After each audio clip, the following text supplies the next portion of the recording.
What's up, guys? Studfit here, joined by some of my best friends here. These are all Super Stud members. So excited to have you guys. Have seen many of these Super Stud members, and they've been a huge part of this podcast. We've had so much fun. We have a lot to get into tonight or today, depending on when the premiere is going on, but it is late. So we'll start with Angelita. Thank you for joining us. We appreciate you coming in from the UK. Across the seas, we got on the other side, John Boy. Welcome, buddy. How's it going, man? Glad to be back. Awesome, man. We got ThisBeChris. How's it going, man? Going good. KnightRoso. Hey. How's it going? And then FrenzyFans guy and gal. Welcome. Hey. Hey. So ThisBeChris, you got our icebreaker. Let's just jump right into it because we got a lot to talk about. There's a lot going on in the community. We got the Wario versus Waluigi reveal. We have some ranked rankage that we've been going through. Some absolute obliteration of some crazy sleepers going on. We have some top 10 rankings. We have some RNG that we're going to talk about. So ThisBeChris, kick us off with your icebreaker, man. All right, icebreaker for this week is: what is your favorite driver skill, not counting what we think of as a plus skill, so not counting boombox, boomerang, giant banana, and lucky 7? It's a great question. Chris, you want to kick us off, though? Oh, I have to answer first. Yeah. I mean, it's always good to kind of hear what you were thinking when you were asking the question. I was so for me, it's the Bowser shell. Not because it's great for points or anything. I just love it because when you get it kind of towards the back of the pack, just kind of imagining all the havoc you're wreaking. And I think it's an awesome frenzy too, because it's just like mayhem and chaos, even though I think it should probably get a few more hits than it does. But it's just kind of this, chaotic shell. I kind of like it. Have you noticed how Nintendo's like, once you get it to level 4, they're like, and it's a little bit more accurate now. It's like, wait, so you programmed it to suck? What? Yeah. I mean, it can't be too OP. I will say, it'd be nice to have a new driver with that skill and like allow us to be able to have some exclusive tracks with it. Because at this point in time, it could be kind of OP-ish if it didn't have overlap with so much other stuff. Actually, back in the day, I have to admit, it was pretty OP on like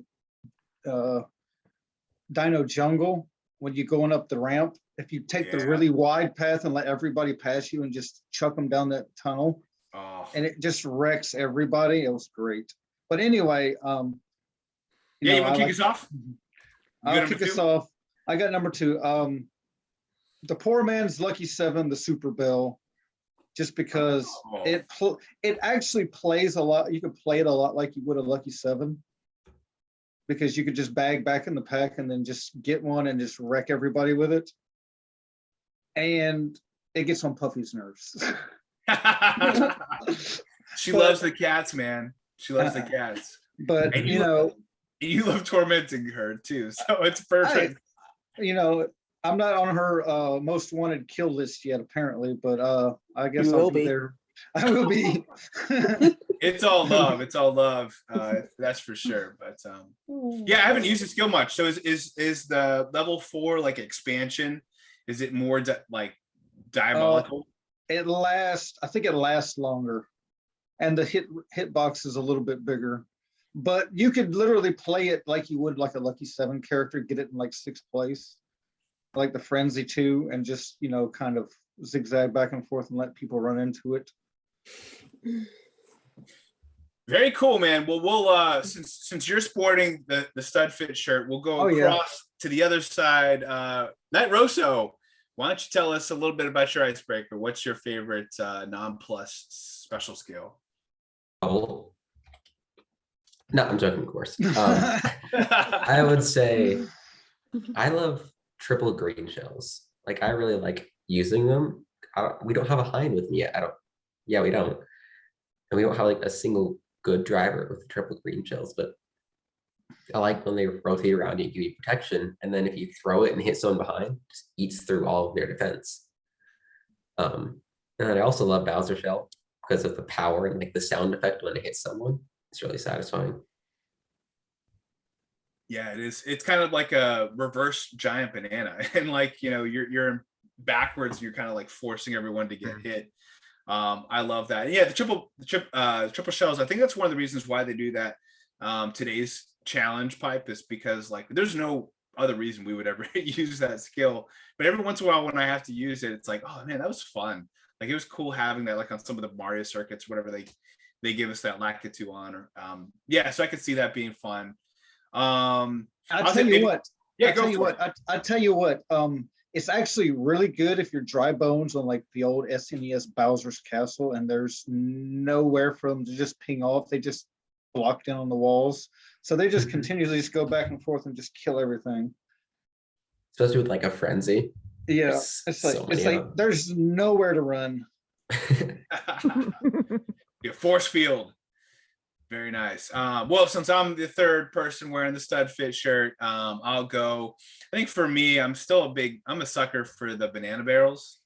Just because to me, like when you have that frenzy, I don't know, there's something about like seeing that chunky barrel like just lined up, and you're just kind of like, I feel like I'm like in Star Wars, just like shooting, bang, bang, bang, bang, bang. You're just literally throwing bananas left and right, and then there is some skill to like kind of dodging them, and then you get the giant one and it gets thrown out and you're just like, all right, I want to kind of line it up here. I don't know, there's like an adrenaline rush that I get when I get the banana barrels. I know it's not a very liked skill, but for me, I really enjoy it. And you know, I think obviously the main reason I'm using it is because of Funky, and I'm a big Funky fan too. So I will say I'm a little biased, and that probably carries into it a little bit. He's got a big hitbox. I'm a big hitbox fan too. So all in all, I think banana barrels is a little underrated.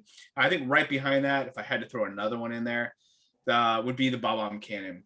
Just because I'll tell you what, even like having a bomb frenzy I feel so powerful. I feel like when I'm throwing it behind me and I'm just like, and then I'm like, why am I not getting any points? I don't know why you don't get very many points for a bomb frenzy, because you feel powerful, you feel awesome. And then so when you're shooting the bomb cannon, there's something powerful about that too. And then, yeah, there is some skill. I feel like I don't have a lot of skills with the games, but one skill I do have is kind of just like, you know, drifting enough to where I can actually hit someone pretty well while drifting. It can be a little difficult. So that'd be my 1A and 1B, but I think we probably need to hear from Angelita, and then we'll go to FrenzyFans. What do you think, Angelita? I know this has already been said already, but I actually developed a new love for Bowser Shell. Yeah, because I know that in the past when I've used it, it's not done what I wanted it to do, kind of thing. But when you get hit by that blue spinny shell and you just get taken out, you're thinking, oh my God, why? And you hit the next box. And then if you get that Bowser shell and you think, yeah, I get you back. And you just fire it off and you're thinking, that's what you get for hitting me with that shell. And then if that's a frenzy, you're just going to wreak havoc on the driver. And to me, that's just the ultimate payback, especially when that shell just goes, and you're thinking, yeah, I'll get you. And in the worst case scenario, you'll just restart the race and you'll think to yourself, yeah, I'm going to get you in the next one. And then, yeah, Bowser shell all the way. It's like the ultimate revenge frenzy. It is, yeah, next to the blue spinny shell, yeah. I like it. FrenzyFans, guy and gal, what do you think? So Yoshi is hands down my favorite character. And so the Yoshi egg is my favorite skill ever because I love it. It's actually like, it's really fun. Like when you get it, I think it's because Yoshi was the first super I got maxed out. And so when I first started playing, like he was just like the driver I'd always choose anytime I could. And so because of that, just like, I don't know, gives you an adrenaline rush, and I like how big they are and they hit people really easy. And then when the egg hits someone, it explodes and you can either get like another shell or like a banana or mushroom or something that's out. I don't know if you get points for like when those get hit, but I always end up running into the shell that like is sitting on the ground afterwards. It's like blast. Yeah, so that's a really good point. I know I think it's Dr. Alba commented this past summer how like what a great frenzy it is, and it is often overlooked. But when you have that frenzy and you're or even if you just have it in general, are you trying to aim for the mushroom, or like are you visually like keeping your peripheral ready to try to swoop it up, or your just goal is like I'm just trying to just catch up, or are you ignoring it? I try to do it if I can, but usually I'm just trying to catch up. Hey, Danny. What's up? I had this thought like a while back, but they've never actually implemented it into the game yet. What if they had a golden Yoshi and it had a golden egg? I would love that. It would do the same thing as the normal egg, but when it broke, only coins came out of it. Ooh. Take my money, Mario. With Take one Mario, blue coin. Mario, if you're listening, give us a gold Yoshi with golden eggs. Do it. And the plus skill would have a red coin and a regular coin. Yeah, I like it. Awesome. But no, 4 items come out. The 3 items come out of the normal one, and then 4 items come out of the Plus. the Yeah. plus. And then a one. unicorn comes out and then has a rainbow. And eats all the baby drivers. And all my dreams come true. I thought he was gonna say. I thought he was gonna say a leprechaun with a pot of gold there for about 5 Leprechaun seconds. too. Yeah, that can why work. not? Hey, St. it's his Patrick's dream Day. world. I like this idea. No. What about what if Wario or Waluigi got like a leprechaun alt or something? Ooh. Baby Luigi. Oh. He would be cute. Baby Luigi Wario, leprechaun. I could see that too. He's a chunky dude. I like that. I like it. All right, and FrenzyFans got. Yeah, so I would probably say Dash Ring. Dash There are a Ring. lot of Dash Ring fans. Tell us why what gets you hyped up about some Dash Ring? I think because frenzy wise, like every ring that you go through, there's like a lot of rings, and so as far as like just the action counts, if you can hit them all, then it does pretty good. I've heard some people say that like when your opponents drive through it, they get like a tiny bit of a boost, but not nearly as much as what you get. So I use it a whole lot, but like whenever I have to use like the OG Rosalina, it's like, oh, we got Dash Ring here. But I think I do like just the normal Dash Ring, like just like the one version, not the frenzy version, because she has some of those tracks that I have a hard time keeping combo on, like a lot of the cheap islands where you're like underwater, and I'm always breaking combo. So if I can get like 5 or 6 of those Dash Rings like underwater, then it's like, oh, good. I'm not gonna break combo now. I can get like 3 or 4 more before breaking combo. So Angelita, you probably could give some tips there. I know how much you love Cheap Lagoon. Yeah, I do. Yeah, not. Yeah, sorry, I probably should have said I don't want to trigger you at all. But, no. It's okay. It's okay. It's too late. No, it's just no. I mean, I like cheap, but it's like I look at it and I think, why? Especially like with the original one, it's like there's nothing there, and you're thinking, why?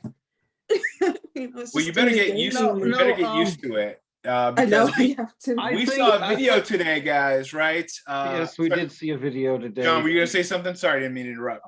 I think what people don't like about the cheaps are the physics while you're underwater, because your cart controls all kinds of weird.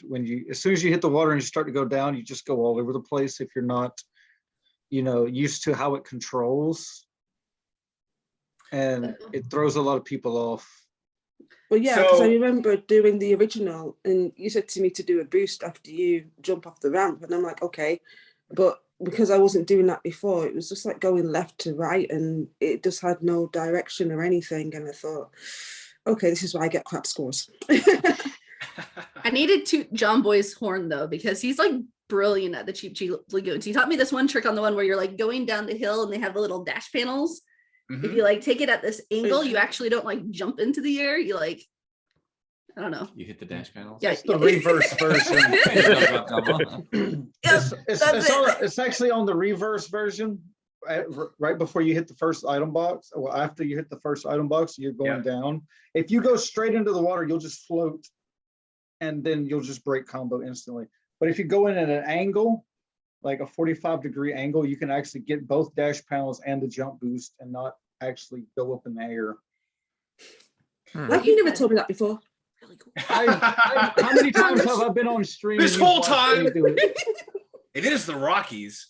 No, I mean, I think that's actually a really good strategy. It's like slam. To me, I like slamming into the rock because it kind of like you kind of go shoot and then you kind of get dropped down, then you hit the second one. But yeah, there's some very, very tactical parts of that track. On the regular side, you know, if you're going off that ramp, you just hold the combo and then you kind of release it at a certain period of time. It definitely takes, and then of course you have the clams. There's a lot going on. I'm like the one person who happens to like the track, but we now have to get used to water because this morning we saw the video for the Waluigi or Wario versus Waluigi tour. And so we'll spend a decent amount of, you know, maybe the first 45 minutes talking a little bit about that tour and what all we have going on. Now, I don't know how many of you have played I think it was the Wario Shipwreck or what's the Shipyard. Who's familiar with that track from back in the day? I've played it, but I don't have one of these Sammy D memories where it's just like, and then you go here and here and here, and he's like pointing things out, and I'm like, oh, I don't know. I've never played it. So I haven't either. So KnightRoso, you're going to have to tell us a little bit about this track. You can watch videos on YouTube about the old track, but you know, most of it's just I'm watching. I'm like, okay, all right, that looks like a water. That looks like a fish. You know, like I don't really know what's all going on. There is some dynamics with driving in water. There's some dynamics with some other stuff in the track. But KnightRoso, tell us a little bit about some of your memories from the shipwreck. All right, so it's been a while, but I think I remember I loved the aesthetics of it just because it was like all gray and purple and like yellow on this, like on the masts and stuff. I remember there was usually at the beginning and middle, there was one path that went up above the water and one path that stayed in the water. And then there was this area where those still two paths and pipes would be like sometimes blowing air, trying to blow you off the edge. Near the end section, there was a split path where you went through the shipyard and there was like an anchor swinging there. So you had to time it right to not get hit by it. And I think it was on the right path, had a really tight turn in 7. I struggled on that one. But yeah, I really enjoy that track. It's one of my favorites. Wow. One of your favorites, despite it being water. What, 60% water, would you say? I think probably a bit more than that. Wow. I'm not certain, probably like 70, 75. But water in Mario Kart 7 is fine since you didn't have to heat combo, but in Tour that might be an issue. ThisBeChris, were you gonna add anything to that, or did he pretty well encapsulate it? No, I think he encapsulated it pretty well. We were playing on my son's DS a couple months ago, and yeah, I think what you said about the aesthetics is true. It has a really, really cool, like the grays and purples and blues, and it's a neat track. I'm surprised they didn't bring back sort of one of the more well-known Wario, tracks, but I think it's awesome to get another new track in this upcoming tour. Yeah, how crazy is that, right? So we had the New Year's tour with the Bowser's Castle, and now we have this track, and then we just got out of a city track that's very dynamic. It seems like all the they must have made job offers to all the interns that they had for the last 2 years, because they've come in clutch, guys. Like how cool is it like to have basically 3 back-to-back new tracks in the Mario Kart Tour world. No more Choco Island remix, Rainbow. Like we actually have real live tracks. How exciting is that? I will say there's this Bowser's Castle. How fun is that track, right? We've now had it in back-to-back tours. One of my favorite parts about Bowser's Castle is that the bots, especially when they're they're real dumb and they're like, you get a badgeless, they run into the lava and they take themselves out of first place all the time. So when I hear like there's this swinging anchor, I'm like, that sounds like something a badgeless bot would totally run into. I could totally catch up on. But hey, that happens to me all the time, but then I instantly get blue shelled. Or no, this actually happened to me on Toad Circuit. They run into the Goomba. I see them holding a red shell. waiting for me to go by, and then they just snipe me with it. I'm like, you did That works with anything now. That works with a red purpose. shell, a green shell. It works with a horn. Anything at all. The minute you go past, they're gonna get you. No matter what. I'm like you. I'm in second place. I watched you crash yourself into this Goomba. You did that on purpose, just so you could hit me with that red shell as I went by. It's like the Bad Boy song, right? I'm gonna, bad boys, what you gonna do? Yeah, man, they're gonna find it, man. They got heat-seeking missiles. They're heat-seeking Terminators, are what they are. They are. So, hey, why don't we sit there for a second? What do you guys think about Bowser's Castle in general? Do you guys for it? You like it? You think they did a good job?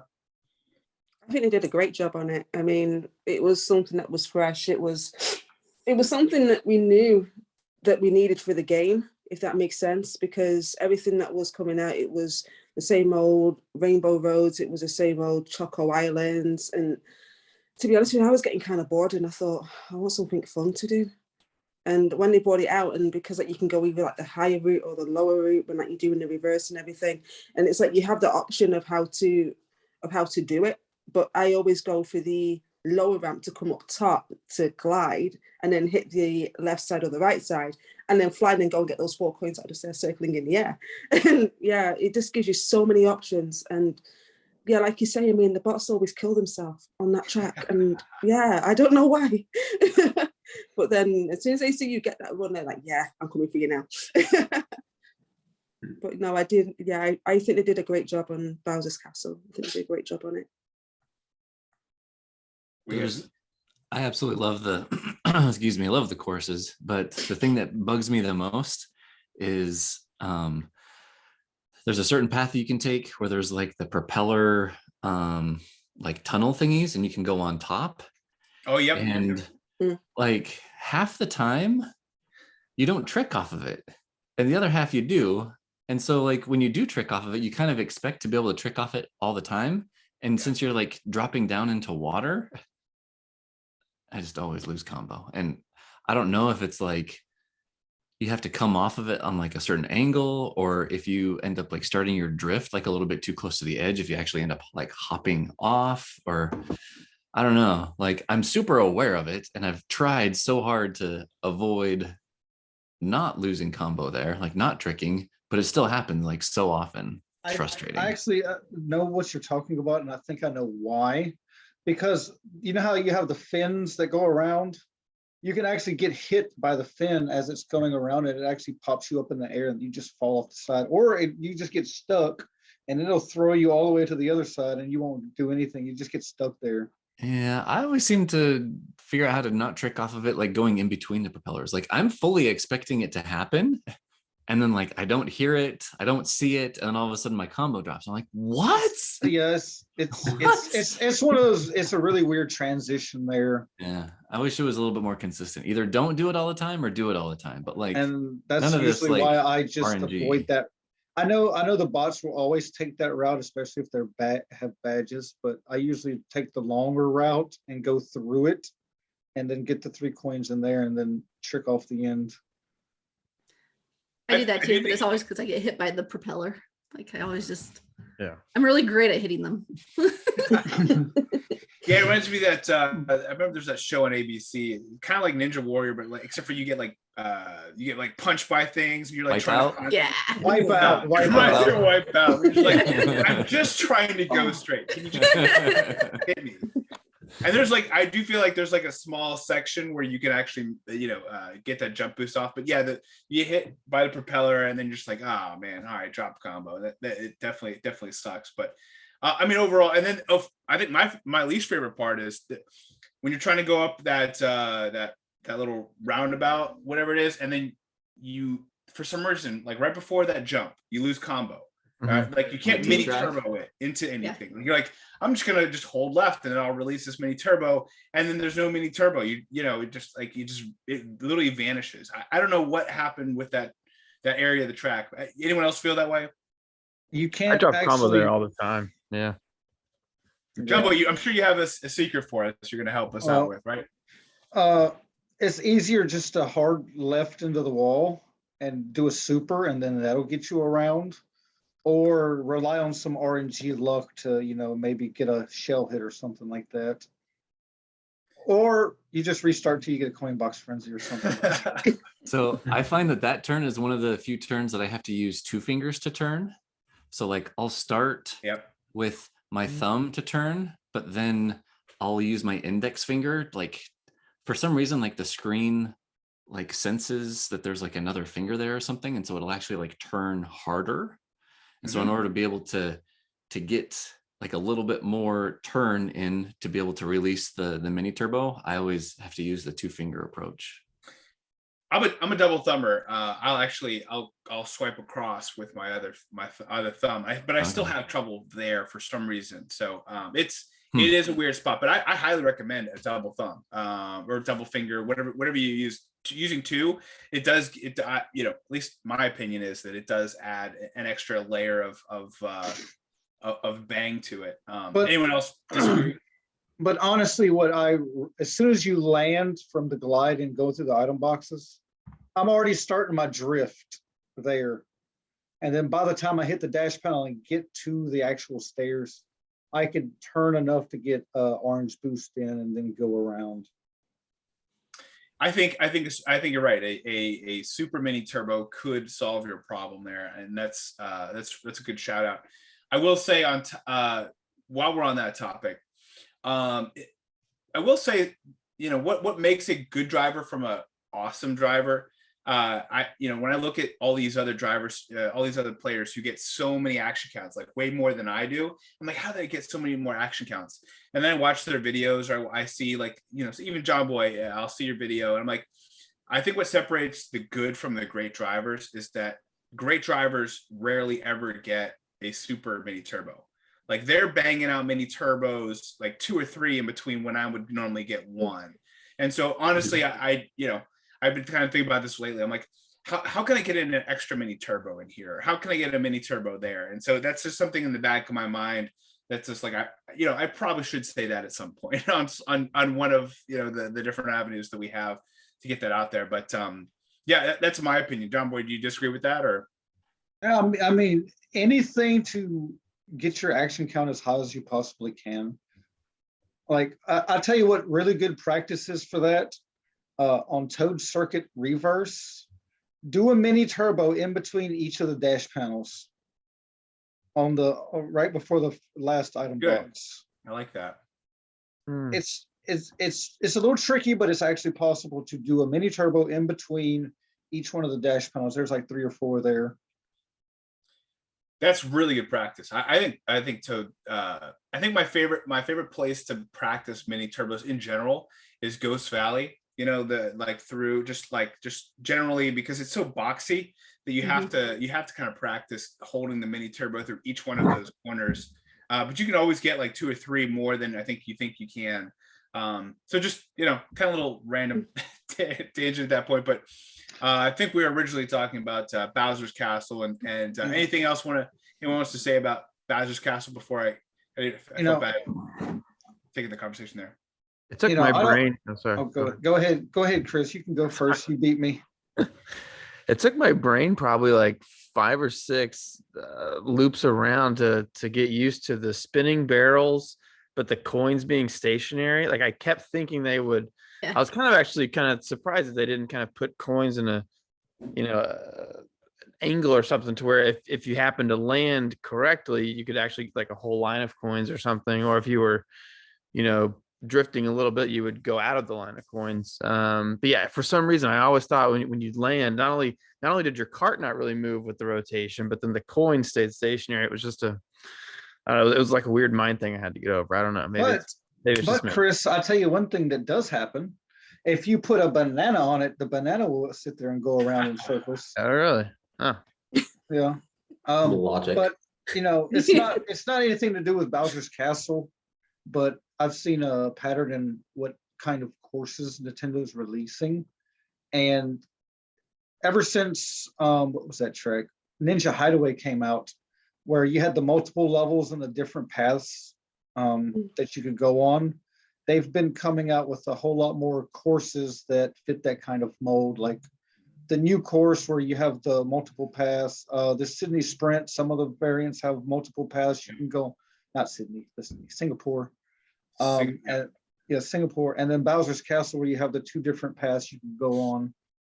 So I don't know if that's going to be a trend going forward where they have more dynamic tracks like that, where choosing which route to take is going to affect, okay, how many actions can I get, and what's the easiest way to keep combo, blah blah blah, instead of just being a straightforward, okay, this is what you do.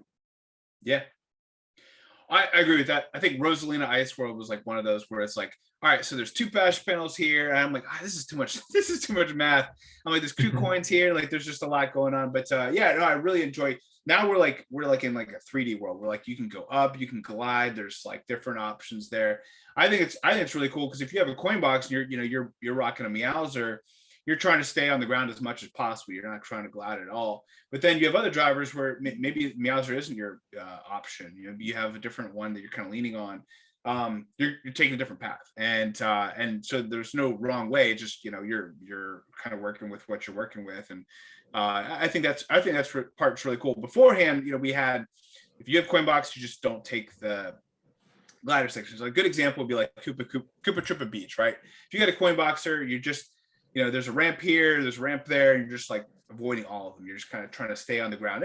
There are some chances where you're not doing that. You come off of a coin box frenzy, you're like, oh, I'm not going to get a coin box frenzy here, so I'm going to go ahead and take this. But like that was like Koopa Troopa Beach to me is like the most dynamic track where you have like so many different options, and there is like I think it takes skill, and I think that they've kind of brought that skill into these new tracks, and I think it's welcomed, and it sounds like this Wario Shipwreck looks, what's again, KnightRoso? I'm gonna keep butchering Shipyard. I think they're probably gonna do something with that. It's dynamic, and we'll have some fun with it. So I think for this community and where we are in the game, we welcome these new tracks. We welcome these options. I think it spices it up, keeps it fresh. Now, here's the thing. We just found out that we do not have a new driver, from what we can tell, for this upcoming tour. Now, Nintendo, they could do anything that they want. They could throw a new driver in there. But if you had to choose between a new driver or an awesome new track like Shipyard, what do you think you'd take? Does them having Shipyard make up for the fact that we don't have a new driver? I think definitely. Yeah. I mean, why is that? Because it's kind of a hard question, because the returning tracks are, like you've been saying, they've been more and more complex and, more awesome. They're beautifully done, and they're nostalgic for those who play the origin game to see them remastered. But also, a driver, you can use a driver anytime. Well, Wario Shipyard may come around once every 2 months from next door, but you can use, Meowser every single time.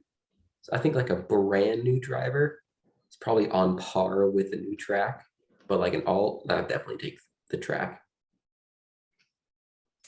Yeah, maybe in reframing the question, when it comes to your general happiness, motivation, and joy, like does a new track bring that? Or do you feel like you kind of just get all the new tracks, no matter how new they are, they get old after a week and you're like, all right, old news. I'd rather still have that Meowser. I like the tracks more. Okay, good. I get excited for new tracks, but I don't know if it's because we get new drivers way more often than we get new tracks. I think if we were to get them both at a consistent like timing pace, I'd probably like the new drivers because you get more bang for your buck out of them. But since we only get them like once every blue moon, like it incites a lot of joy.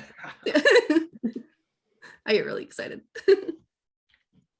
I think I would prefer the new tracks because when you have the drivers, you can use the drivers at any time you want to use them. And if like you put your time, your energy, your tickets into them, then like you've always got them in your inventory. But when you get the track tests how good you are, it tests how you've improved, and you can use that track to actually build your game, if that makes sense. So you can actually learn how to drift better, you can learn how to keep your combo better.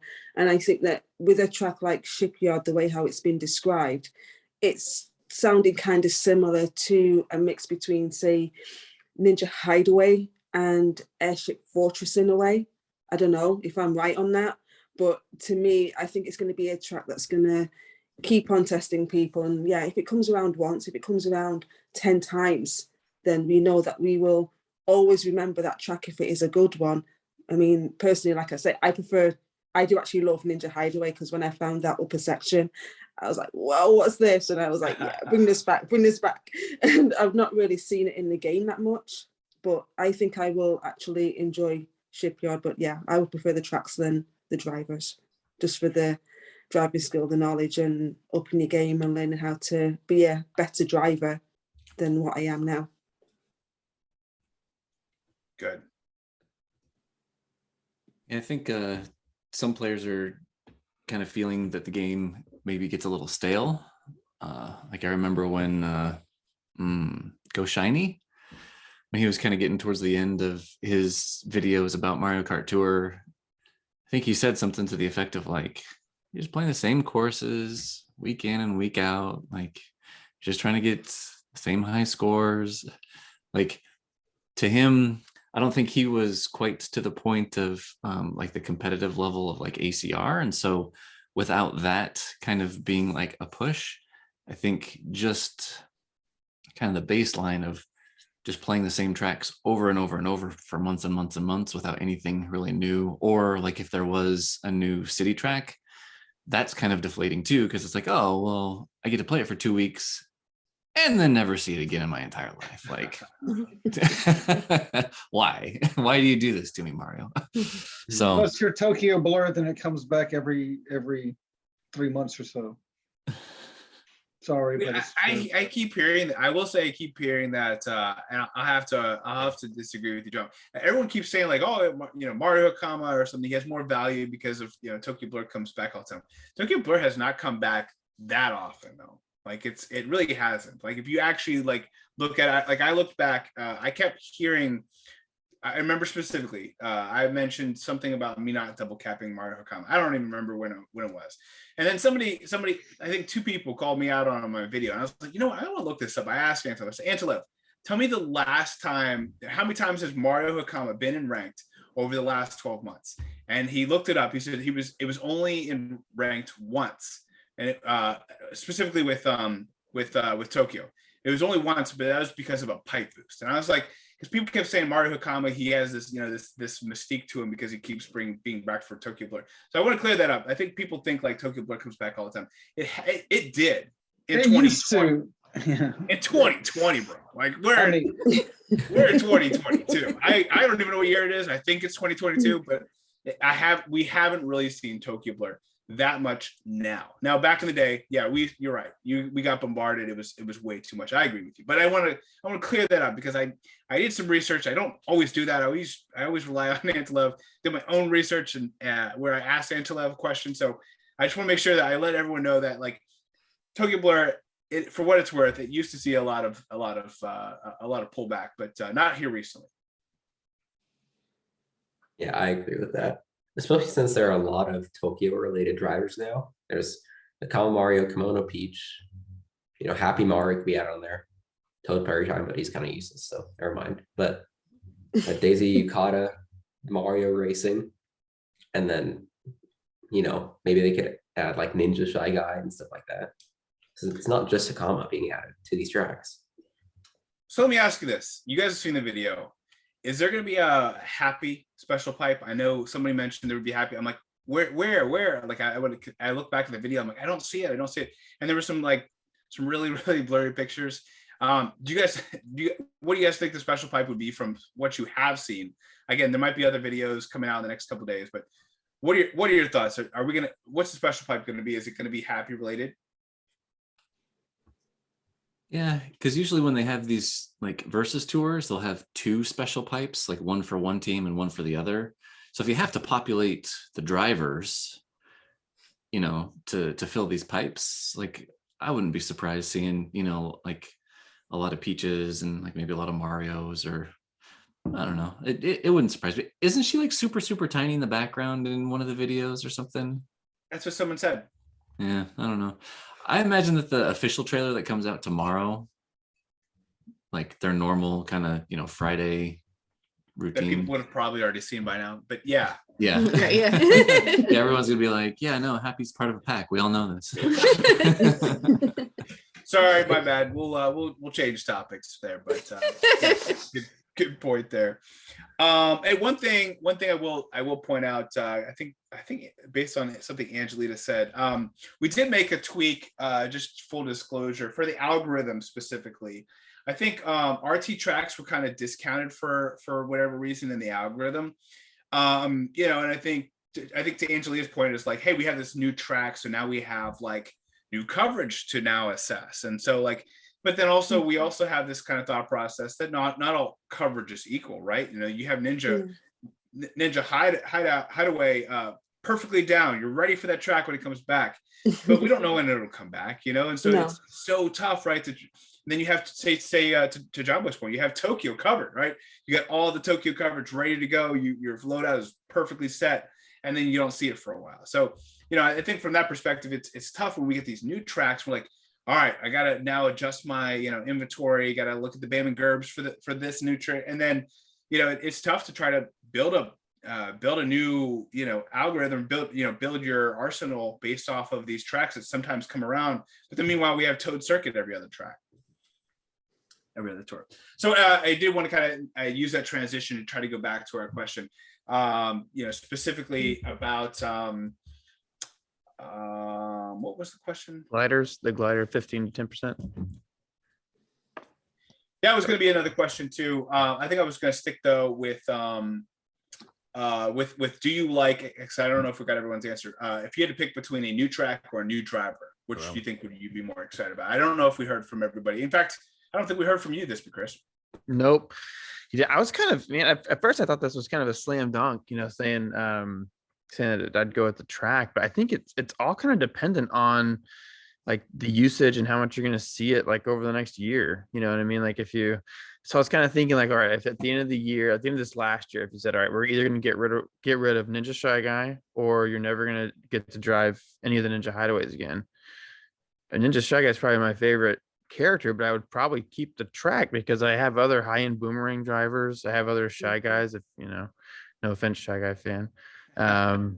You know, so probably track. But then again, if it's like an awesome driver who's your favorite character with a plus skill, you know, so probably to overgeneralize it, I'd say track. But I think there's some caveats in there that, you know, could affect it. Yeah, you know, I didn't think it was going to be that hard of a question until I wrote it, and I was like, you know what? I don't even know what my answer would be. Like, I really don't, because you guys nailed it, right? So you have like a new driver, and then you can use it all the time. And you don't know these tracks; you don't know when they're going to come back. I mean, the shipyard may not come back, you know, for another year. Nintendo, I think they I don't know what track it'll be. I don't think it'll be Bowser's Castle, but maybe they would treat Bowser's Castle like they did, you know, Merry Mountain, where they had it kind of back to back, and then all of a sudden it gets put away. We don't know, man. You know, it's so tough. It's so tough. So I'm torn. I don't even know what my answer. I'm gonna just step away and be unanswered list there. But John, would you give an answer too? You know, I think I'm falling more in line with what Chris said. It all depends on what they decide to do with, you know, the new course. But you know, what I would like to see, you know, going forward, instead of having so many courses repeat back-to-back tours, like if a track appeared in a tour previous, then it would not appear again in the next tour. Yeah, I'm with you. You know what I mean? Like we got Bowser's Castle. We got Bowser's Castle is a great track, but we had it last tour, and now it's all three variants are back this tour again. And I don't know for all of you guys that grind ACR, but you know, I know how long it took me to do it last tour, and then I see it come up. Yeah, twice last tour. Yeah, twice. Yeah, exactly. And I know how long it took me to do it then, and I see it come up again. I'm like, oh God. And then and I remember how long it took you as well, because I was listening to you. No, we won't go there. No, you had to hear the brunt of the Toad Circuit conundrum that I had. Honey, I get the brunt of everything that you do. Oh, trust me. When you are playing that game, when you are doing your tracks, and when you get so frustrated, yeah, you guys get off easy. Passion Angelita. We What can I love say? it. We love know it. what? Go ahead, KnightRoso. You know what would solve all of that? If they just put city tracks in the general mix. But they're apparently never going to do that because they don't want to. Oh man, how cool would that be? We've been saying that for a year now, at least. Yep. We think that they listen to us, but then that doesn't happen. I'm like, there's no way they're listening to us. They listen to what they want to hear. Well, that would be just so easy, except for the fact that it seems like most of the city tracks all have some kind of glitch somewhere. Here in Singapore, you know that glitch where you come down off the blimp or whatever, and then you miss a couple frenzy actions. Have you guys heard about that? No. I think it's the reverse version. If you hit the frenzy off of as you're hitting that blimp and as you're coming down, your frenzy does not actually kick in. You do not actually get like the first 2 or 3 actions off your frenzy. It's really, really weird. It's a really weird glitch there. But yeah, I mean, I sometimes wonder if like that's why they don't give us these city tracks, because I think there was a glitch in the Berlin too, and I don't know. Makes me wonder maybe if that's why they kind of held back, and maybe now they have some good developers. Who freaking knows? I sometimes like I want to like think about things way too hard, and then I'm like at the end of the day I'm like, it's Nintendo. Who knows what's going on? Curious, who got Luigi Rang? Luigi? What's his nickname now? Does anyone have a good nickname? Luigi, I think it is. Yeah, Luigi. Who got Luigi? Let's not go there. Yeah. Angelita wasn't very happy, but yeah, she got him. You did get him. How far did you have to go? I think I hit, what was it, 34 left, I think, in the pipe. Something stupid like this. And I was like, actually, no, I got him pretty early, actually. No, it wasn't him. It was the cart. Oh, you like that cart too. Yeah. Remember last time when I said I needed that cart in my life? Yeah. That cart came out at number 31. And so where's Luigi that came cart? out at 54. And the glider, don't go there because it's still in the pipe. I ain't going back in that again. I can guarantee you in the premiere, we're hearing people in the chat saying they got it for their freebie, and we're hearing other people say they had to go 97 in. I mean, it's crazy. So where's the card in your arsenal? Did you put tickets on it? Have I put tickets on it? Mm-hmm. Yeah, I got it to level 3. Ooh. I said that no, because I mean, the last time this happened was with the Vampire Flyer. Yep. Batmobile. I needed that, and I said, John, I need this cart in my life. I need it in my life. And it's still sat there on the shelf. It's not done anything. It's not advanced. It's just decoration. But you might have to get used.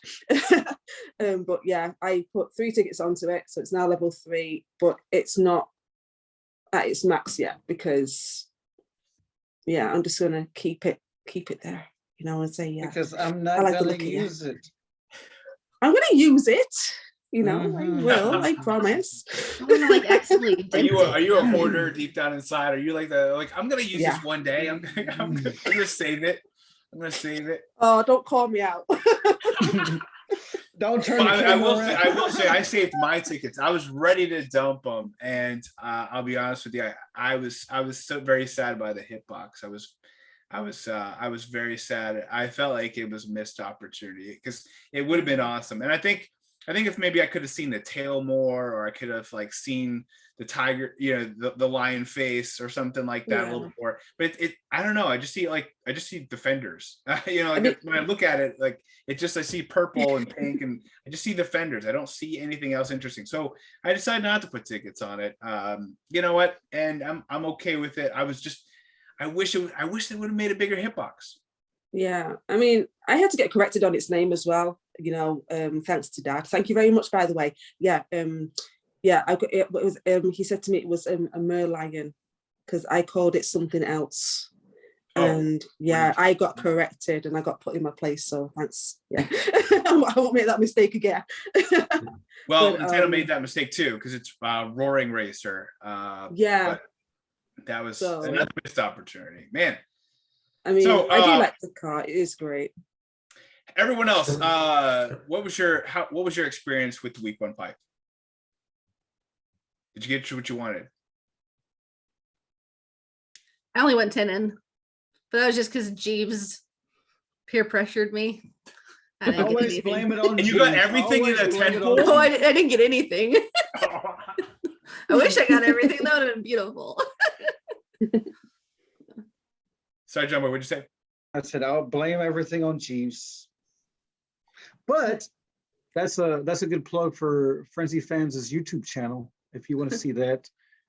Me and Jeeves had a pipe pulling duel on their channel recently, and that was quite a lot of fun. And we both got quite lucky. Yeah, But you for both more got 'em. details, Yeah, you both got the new spotlights. Period. they're Period. supposed to go watch. They're supposed to go watch the video, man. That's right. Let's just say both men stole Sammy D's luck. That's what Yeah. happened. Yeah. Exactly. Yep. I mean, Oh, if you tell them what happens, then they're not going to go watch your video and subscribe to your channel. You know. That's to say, it was very insightful. And it is really exciting. It was quite entertaining for everyone who was involved. Well, 3 of the 4 people anyway. And yeah, there were some shots fired, including some doppelgangers shown. So, which we had been stuck on our server for the week. So that's been fun. If you like doppelgangers, check out our survey. And if you want to watch that video, highly recommend checking out FrenzyFans video. It was very entertaining. Some shots were fired very early. In fact, I was kind of startled. I was like, I thought these guys liked each other, but for a while there, I wasn't sure. Frenzy Fangirl got a little awkward there at the beginning. She's like, "Why can't we just all love each other? Don't be so mean." It was quite funny. KnightRoso, did you end up getting anything in the week 1 pipe? No, I decided not to pull on that. I did pull on the week 2 because I was missing like 5 of the spotlights, and I said, okay, I'll just do 1 YOLO. And I got a gold. I got a star. I was like, yes, and it was Pauline. And I was so mad. Oh no. I got her to level 5, but I don't care if she's useless. And so he got duped.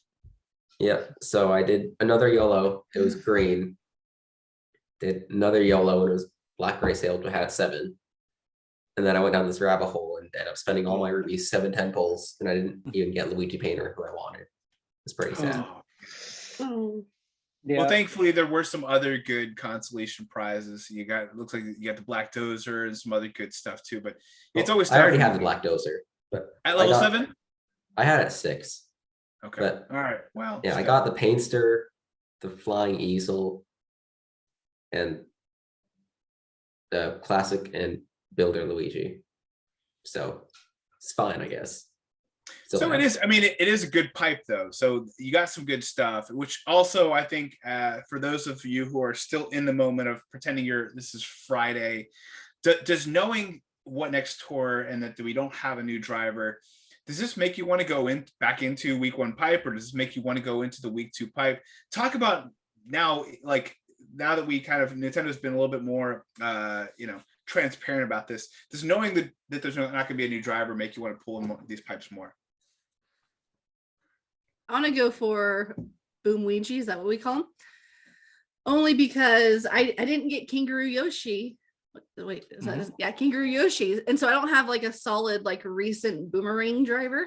And so I feel like now I want to wait until the official like trailer release tomorrow just to make sure that they don't have like an ace up their sleeve. But if there's not something, I definitely want to go back into the week 1 pipe. I think for me, I don't think I'm going to, because I mean, yeah, the one thing that I did actually want out of the special pipe was something, was the new power saw. But for the week 1 and week 2, I already have everything that I kind of want. So I'm gonna wait until the new tour starts and see what I don't have from there, because I still have gaps in my drivers and in the karts and obviously the gliders as well. So I think I'm gonna save my rubies and see how I go. And if I don't need to pull on the next tour, then I'll save them for the one after that, and hopefully do a pipe pulling party with you guys. Yeah. say, did you say saving rubies? What is that? I don't even know what that is anymore. With all these last few tours, it's been so hard to save. Yeah, So, I mean, so it has refreshing been to have. difficult, but I just see it as, I mean, there's so many things that just have overlaps no matter where you go. And I see it as, if you don't need to pull, then save them, because you never know when that one car or driver or glider is going to come out that you actually really, really want. And yeah, I'm still going into ranked as well with like things that aren't even top shelf, and I'm thinking, oh no. And, you know, and I'm like, what am I going to do? And then I think, okay, just pull. And then you get it and you're thinking, yes, you know. So yeah, if I don't need to, I'm not going to do it. Also, like, take us a little, I have one question real quick. So kind of like what you said, Angelita, about the vampire flyer. I were like, I need it. You pulled it and it's just sitting there. Yeah. So I find it really interesting how a lot of people will be like wanting something so bad, they spend everything on it and it sits there level 1. So I'm wondering if you guys. Oh no! I'm wondering if you guys have ever like really gone for something and then, but just to have it, you never invested in it or used it, you just wanted it. Like for me, it was Yukata. I skipped on Ninja Shy Guy and Gold King Bob-omb, emptied the pie for Yukata, and she's sitting there at level 1, all pretty. So I wonder if you guys have that. Baby Mario Koala. Oh, It was in 2 special pipes in 2 tours. She didn't get it in the first one. She went into the second one. That was back in my immature days. I'm much wiser. 2 tours ago. Although with him though, you're using him mostly for multiplayer. So I mean, it doesn't really matter if Wait, you're what's in multiplayer? That's a work in progress. We're working on it. But yes, use them for multiplayer. It's still sitting at 500 base points. No, it has like 548 now. Actually, no. I lied. Don't actually use them for multiplayer because you need the plus skill, or you're just not gonna do anything anyway. Might make sense. There goes my chance. But I think that's a really interesting point KnightRoso brought up. I mean, I think because I have balance at level 1, never used him. I mean, it would have benefited me greatly at the time I pulled him to, just go nuts with him. But I think the worst thing to do is actually leave somebody like at level 2, level 3, because you can never get those tickets back. If you leave something at level 1, then at least whatever you theoretically would have invested the first day you pulled them, you could still invest months later.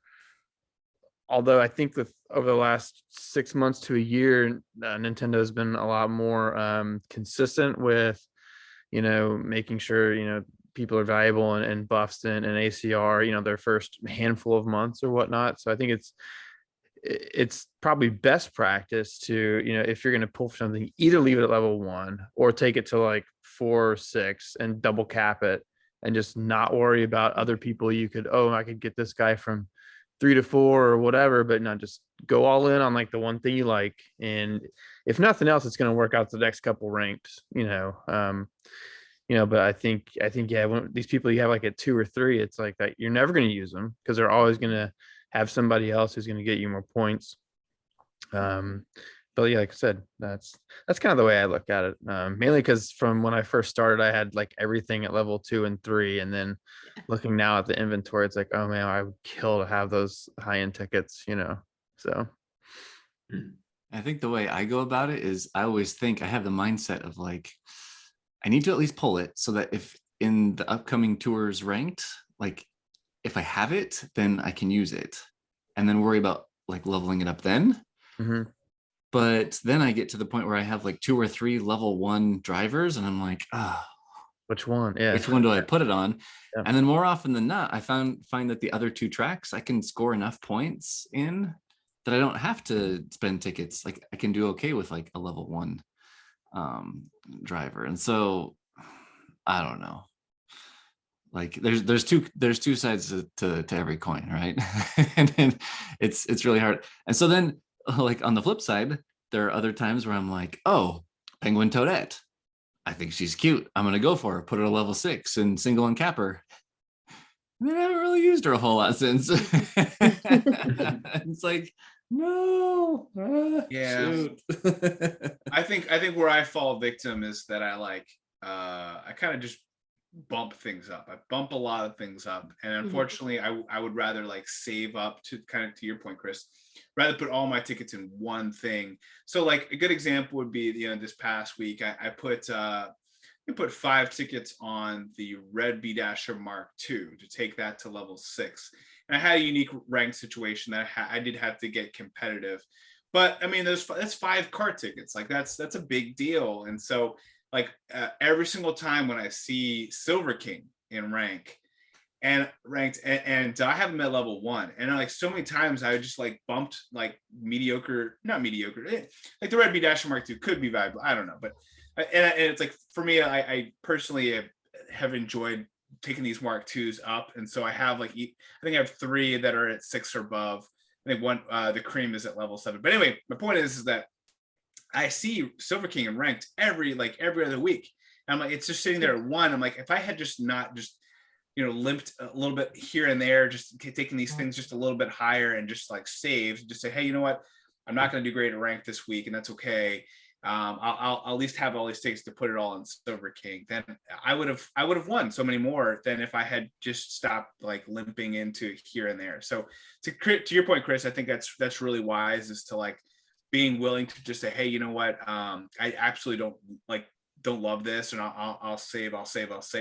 And then I think the hardest part for some people is once they start saving is to pull that trigger. And I watch some people that like they have all these tickets, and then they're still like they're so gung shy, right? Because it's like that, like I've been saving, like I don't, maybe it's not Silver King, maybe Silver King's maybe their peak has passed, and do I want to put tickets on that, or do I want to put tickets on something else? And it's so tough, right? These are situations that we're in every single day. John Boy, were you gonna say something? I thought you raised your hand. I raised my hand. I think you're just calling me out, man. I think you're just calling me out. No. I seriously thought you raised your hand. But no. To the question, the Singapore tour is actually the first city tour that I've been completely covered on every single track, like max level everything except for maybe like a glider somewhere. I pulled for the new Luigi because he's Boomerang. He's going to be awesome, right? I don't even get to use him. I'm rocking like level 7 double cap Satellaview and Party Time Pauline and Kangaroo Yoshi. And I'm like, I don't even get to use him. He's really cool. Hopefully he's valuable. Hopefully I can take him to 7. But I have this sneaking suspicion, and I think I was talking to Angelita about it. I think he's going to have a lot of overlap with Kangaroo Yoshi. Yeah. So if you have one, you're going to be covered. But if you don't have it and you pulled vacate Luigi, then you could take him up. But I don't know if having both of them level 7 is going to be beneficial, if you know what I mean. I think they're going to have some overlap because they already do. I do see like Lucky 7 and Boomerang, they kind of like to kind of give some overlap between the two. Like a good example would be in ranked this week, the one on the bottom left corner. I think it's the Singapore. Is it RT? I think it's RT. I think it's RT. So like that track, it's the regular one that has Lakitu Party Time. It's got Pauline Party Time. It's got the new Boomerang. It's got so many options, and you're just like, oh man, like I as much as I'd love to use Luigi and love to put tickets on him, I don't need to. Like why are you doing this, Nintendo? This is like defeating the purpose of why I'm going to get these drivers. So it is tough, but at the same point in time, they also put them in ranked 4 times. So it's like, hey, if you actually you missed out on Kangaroo, like bounce ThisBeChris, that gives you the opportunity to be able to get them and put tickets on them. But I think you're right. If you got a portfolio, you gotta and you missed out on one item, getting a similar item makes complete sense. Good point. Yeah, I think in general, one of the thoughts I had is, when we do have these tours with no new driver, do you think it makes other items? Like I think back about the DK versus Bowser tour. We got the Rambi Runner, right? Do you think it makes carts like that or other items that are a part of that tour where they have no new driver? Does it make it more valuable, or do you think maybe it's just more valuable because maybe people aren't pulling it in general anyway, because people are considered a saving tour?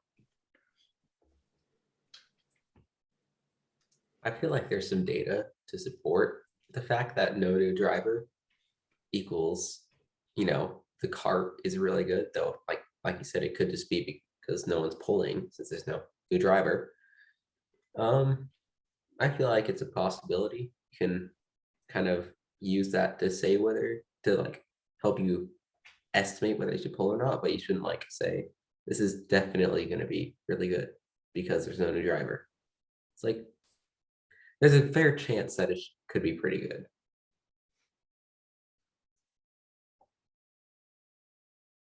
Yeah, to steal a term from Kevin Garrett, I could certainly see a predatory tactic, of theirs being, hey, the stuff that's not pulled, let's make it very valuable, and that way people, oh man, I wish I would have pulled for that. You know what I mean? And the more times you say that, the more often you're going to be willing to potentially open that wallet or spend your, in-game currency, to obtain things. So, that's true. I mean, I remember that there was that stretch that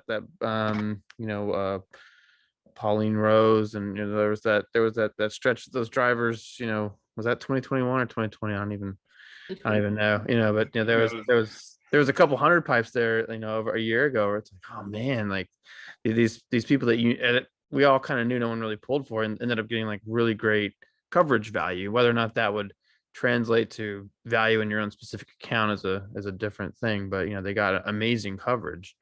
So I think I'm sure as a business that maybe it's a little callous, but I think they kind of they definitely give value to things that aren't as heavily owned. Like Penguin Mario. Yeah, everyone predicted that he would be so good since no one pulled for him, and we were right.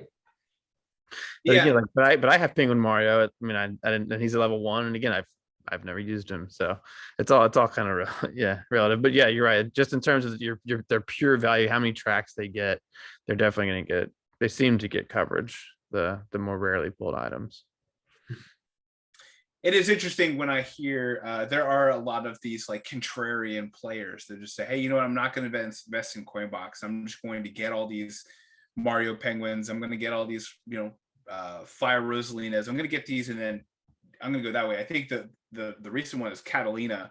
Everyone's saying, I'm going to go and I'm going to put tickets on Catalina because everyone else is going on Meowser. And that's going to be like, she's going to get the better coverage. She's going to get the 30 tracks.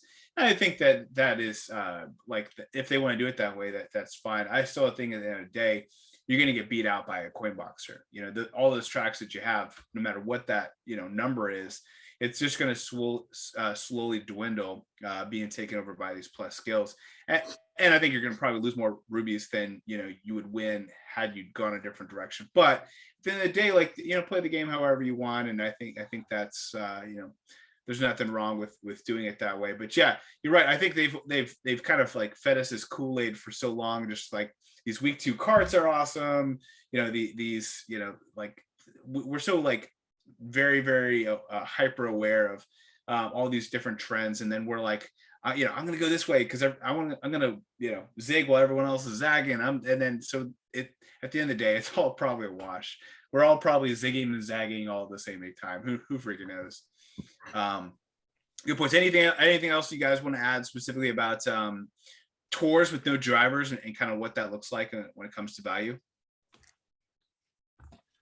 I mean, sorry, go ahead. No, you got it, General. You go. No, I was just going to say that I think that they know exactly what they're doing when they don't put a driver in, because I wouldn't be surprised if there's going to be a few times where we don't have a driver, but we have a new kart, for example, or we have a new glider, and that is going to be something that everyone is going to need to have. But I think that as a game, we do concentrate more on having that new driver more than anything, because you think, oh yeah, it's going to be great. And obviously you're going to, because you're going to think to yourself, well, what if it's Boomerang? What if it's Coinbox or this, that, and the other?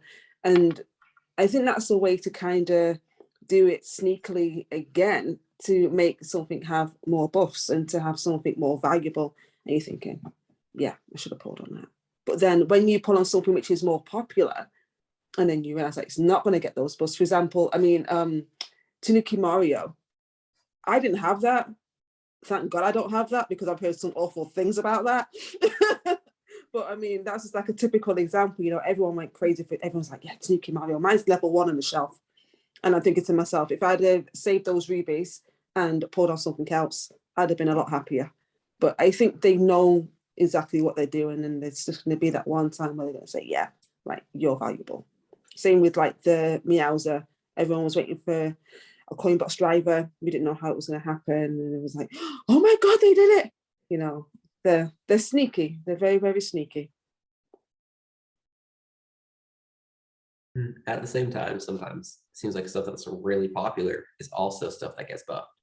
Yeah, like that's what I was going to say. I was going to say, I was going to play the devil's advocate and say how much like Chemic and the Zoom Broom and the Silver King and the Dream Glider from that tour, like just how so many times it just comes up in ranked. Like you go back to like Gold King Bob-omb too. I mean, everybody's you have to get him. He's going to be the most valuable driver, and then boom, that's exactly how it played out. Yeah. Ninja Shy Guy as well.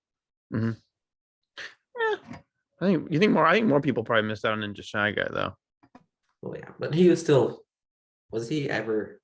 I think he was number 1 on Taper's list for a while. Was he? So I mean, well, that was a very unique tour. You know, we had this new track. We had the thing what was unique about King Bob-omb Gold is that he was a spotlight in that special pipe. And so I think that's why most people had him, is because he was a spotlight in a special pipe. So people even who didn't have a lot of rubies could at least get him. I remember hearing people that were like, I want a new boomerang driver, but like, I don't have enough for him or whatever. And, you know, they still kind of lean towards the coin box. So I would say probably more people walked away with King Bob-omb Gold than Ninja. But I think, you know, any of the whales had to have him. He was a must pull for Ninja because he just was the first real, you know, high-end boomerang driver. But I mean, I don't know. I don't have any access to that data. But I will say in general, a new driver coming out of a special pipe is always going to have decent value. You think about Rosalina Tanuki or Tanuki Rosalina.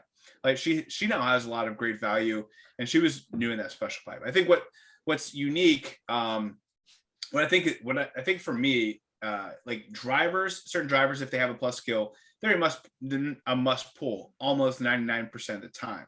The thing is, like with a kart, you don't know. Like, you know, we saw the Black Cat cruiser, and we're like, this is going to be extremely valuable, ? Like we were literally going off of just some tea leaves that we were reading.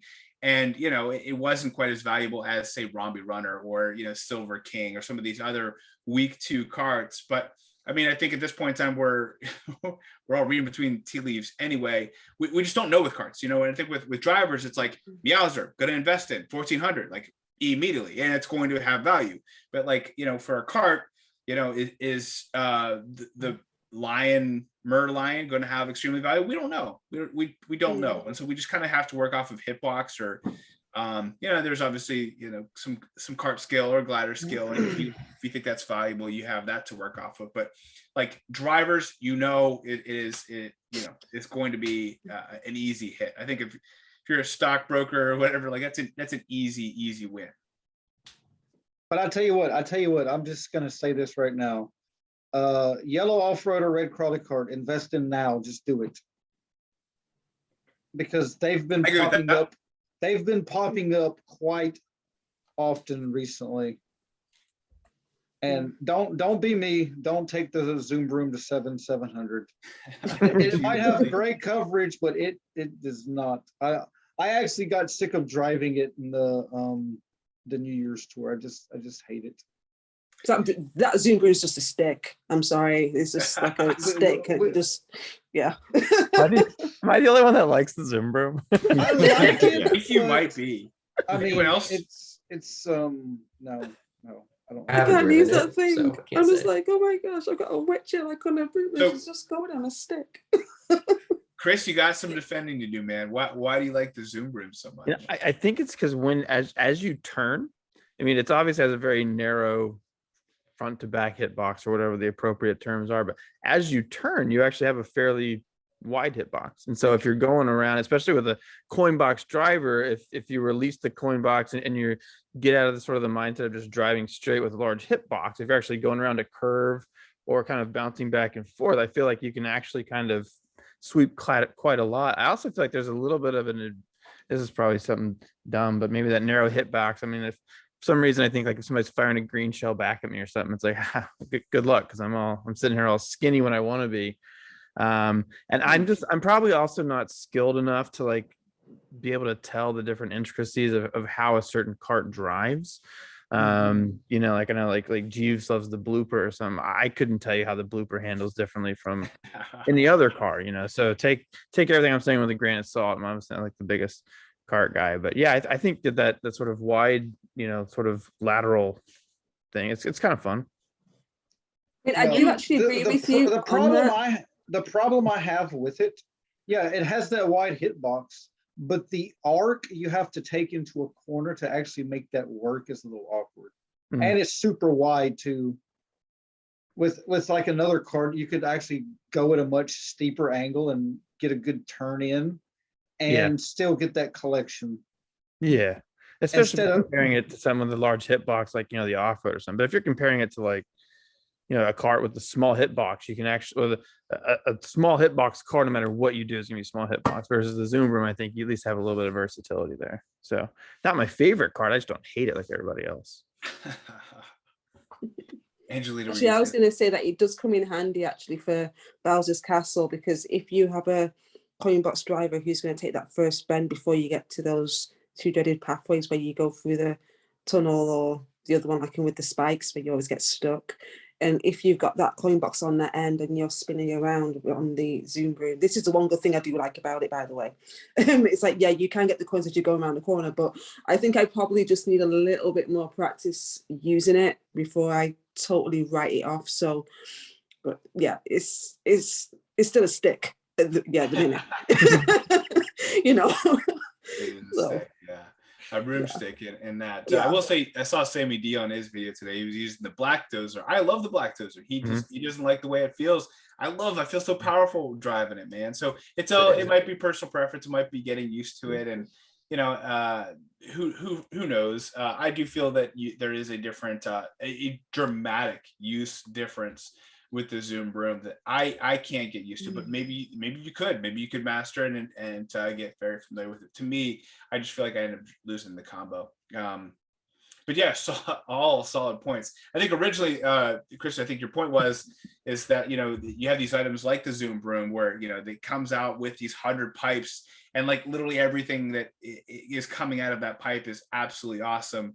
And then you have other stuff that's just, it's awesome because no one pulled it, you know, and so we don't really know that part there. I think it is the consistent value, almost a guaranteed top 10 item is going to come out a brand new item in a special pipe.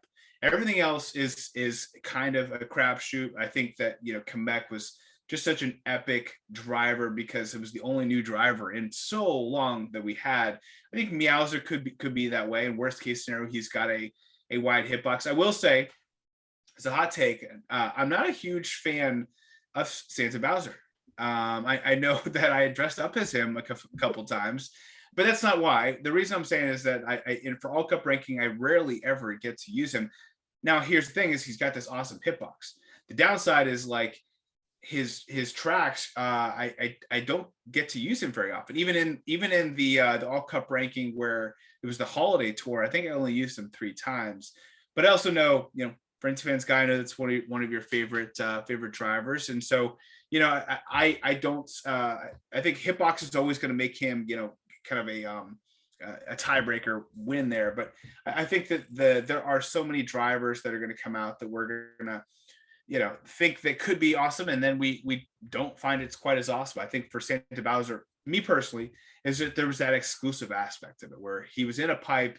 He didn't, you know, he was only in there, and so half the community had him, half the community regretted not having him, and so there was kind of a dynamic to it. But in reality, I don't use him very much. Maybe other people do, even though I have him at level 7, you know, double uncap, just like all my other coin boxers, but I don't use him. So that who knows what that value will look like. I think we just have to be able to put tickets in things you enjoy and hope that other people enjoy it too. Yeah. That's my little soapbox there. I sing the same song about Tuxedo Mario. So it really just depends on your loadouts, what you've leveled up, what's going to be useful for you at any particular time. So, but last tour you did take him finally up to level 6, right? Or level 7? Yeah, level 7 double and cap, because I mean it was unique. I was He's valuable. I was heading for top 50 in 2 courses. Woo! 2 out of 36.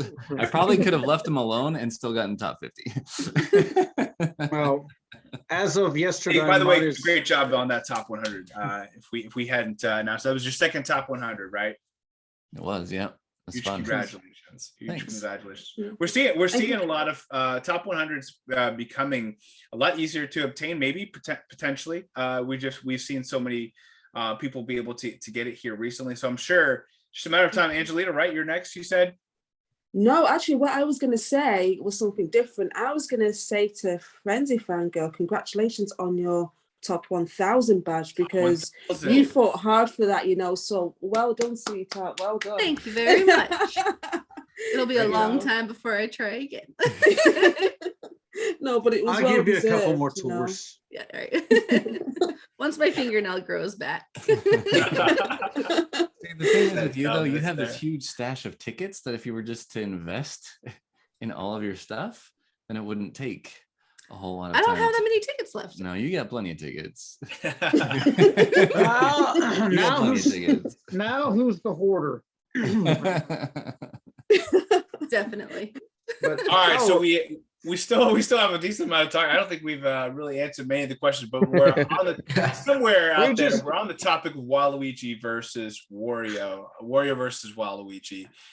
So N2CJN and Hero of the Skies 26 asks similar questions. I'll start with Hero. What team are you guys on? You Wario, Waluigi, and why?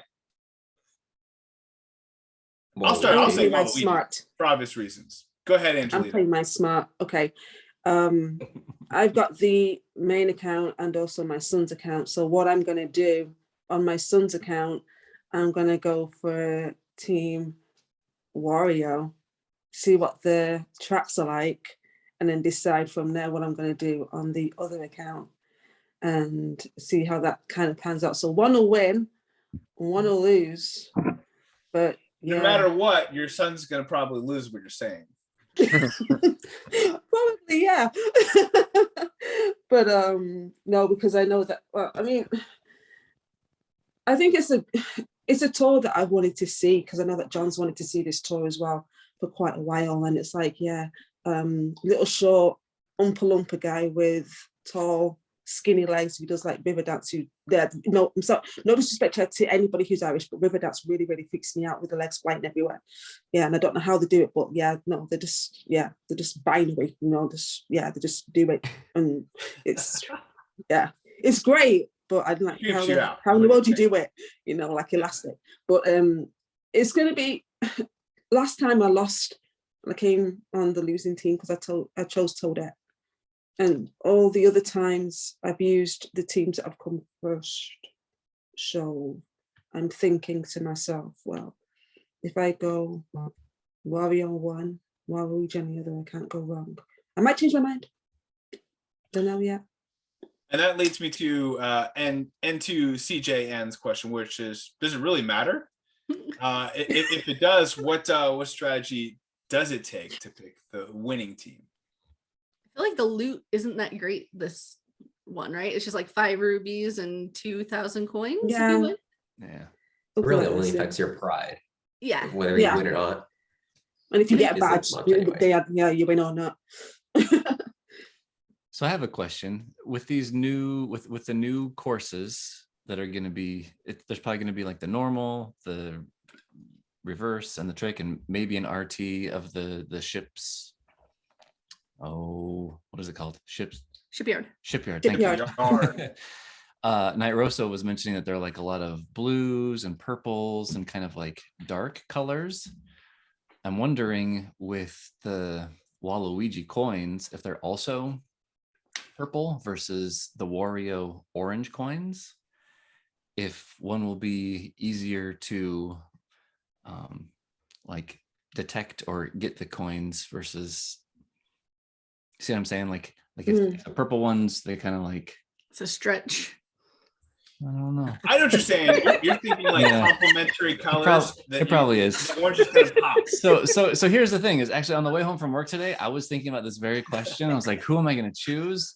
Because I'm really actually kind of wanting to go for Wario, but he has orange coins, and I don't know that I really don't like the color orange. I really like the color purple, but for some reason I'm not really feeling the Waluigi, and I'm like, can I actually stand looking and trying to hit orange coins for 2 weeks? I think that's going to annoy me too much.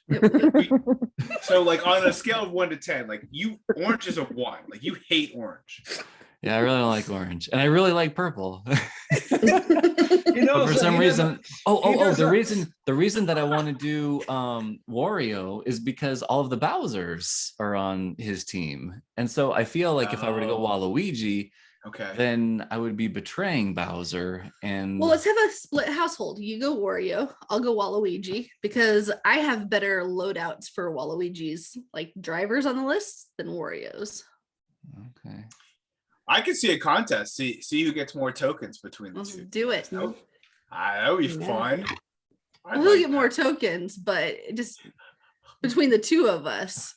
But if I can rely on the community, so everybody choose Waluigi and then we'll kill him, I'm down for that. I'm all Waluigi, as you already know. But you bring up a good point. Like when you think about your colors popping, you're working off your instincts, trying to drive. I can see that. Now the thing is, you could also have a bunch of Mario Circuit or something, and then the purple's gonna pop, and the orange is gonna be hard to see. Like at the end of the day, it's gonna be. It might be one. No. Desert. thing is you're going to get either 6 or 8 of this new course, though. You're going to get it twice. Yeah, you just don't know what other tracks are going to be. I think you might be. That is probably the most interesting answer though I've heard. So I'll give you credit for the most interesting answer. Unless someone could top that. Does anyone else have a more interesting answer as to how they're picking their team? I'm just laughing because he's all about data and he always like harasses me about like going off of like my feel and like going for Baby Mario Koala, and he's all like, but the color, I don't like the color. I'm a complex individual, aren't I? Tell me about it. You never know what Frenzy Fanboy is going to come up with next. Is it going to be analytical? Is it going to be emotional? We don't know. We were having this conversation earlier, and he legit says, I disagree with myself last week. I was like, you said this last week. He's like, yeah, I disagree with that person. Yeah. My old self is disagreeing with my current self. Yeah. I don't know what my old self was thinking, but he was being stupid. At least you didn't take it too far and get physical with yourself. There's something like that. Yeah, I mean, I contradict myself probably every episode. Who knows? But yeah, it's a fun game. So hey, yeah, if you don't like the color orange, I wouldn't probably pick that team. But it is interesting specifically about the color. Maybe it's just because that's what like the team's rallies has come down to. Like the first 4 or 5 was like, oh my gosh, we got to figure out which drivers are going to be on which courses and the probability of this, that, and the other. And then after doing it a couple times, like, it doesn't matter. So now what's the thing I'm concerned about? The colors. I don't want to look at orange coins. I'm just trying to look at purple. But I don't know if I want the purple because they might like, I might lose them in my field of sight if everything's purple. Like this is now what I'm concerned about. So here's a way that I could probably back you up on that. What if you had orange coins, tokens, regardless of what track you're on, it could help the red coins stand out more because you would probably be avoiding the yellow/orange and go for the red versus like you have to kind of maybe think twice about. Anyway, either way, we're probably thinking too hard about this, but I'm trying to back you up, friends. I'm trying to backtrack. I love it. There, but yeah. Any other interesting? Can anyone top that? No, let's first start there. I can't my top crazy. that. I dare you. But I just want to bring up like this real quick, the coin box issue with the tokens. Okay. Because tokens do take over red coins, but I still don't really think it matters that much unless you're going for like ACR, like you're going for top 100 or top 10. Actually, Yeah. I think Top 10. what you're about to say, I think is going to be debunked, because I've noticed that the tokens are actually easier to collect than the actual coins, I because heard Carlos saying that. the tokens fire in a more concentrated path than the actual coins, and they always go in the same direction. So they're actually easier to collect than the actual coins. All right. Sammy Well, I guess said it really doesn't matter. Oh, sorry. They do what? Sammy says what? Oh no, I was just saying that they talked about how that you don't have a decreased frequency of red coins just because you have a token driver with a coin box. So there's nothing to. So I know it's debated, but I think the general consensus is that it doesn't affect frequency.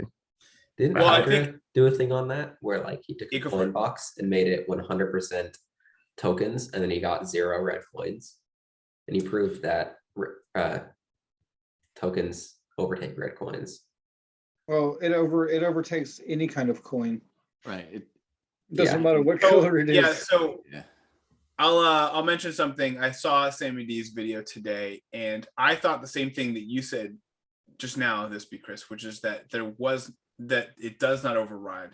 I messaged in the live chat. I said, "Wait, what?" And I said, "Hey, is this what you said?" And then Sammy said, "No, that's not what I was trying to say." So he is under the same belief that KnightRoso and myself, and it sounds like some others here, which is that Hydra, who had on the account summary thing, he actually did a video where he inserted tokens in for all, I think he said like tokens instead of being random, it would be all. And so, if it didn't replace the red coins, then a red coin would still come out. But the token did come out. Like instead of being random, he did all. And so like the trump is token over coin, red coin. And that is from what he said. Now, again, you have other factors. I have no idea. I have no personal anecdotal evidence saying it doesn't shoot forward or side to side. It does look like it's slightly larger, but I don't really. Ultimately, I care more about getting the double action for the red coin than I do a slightly larger token or shooting in front of me. No, shooting in front of me, I'd have to watch thousands and thousands of videos to say, yeah, I agree with you or I don't agree with you, John Boy. So I'm just gonna say I don't know about that. It's interesting. I'll probably pay attention a little bit more this upcoming tour, especially since I have to for the entire tour.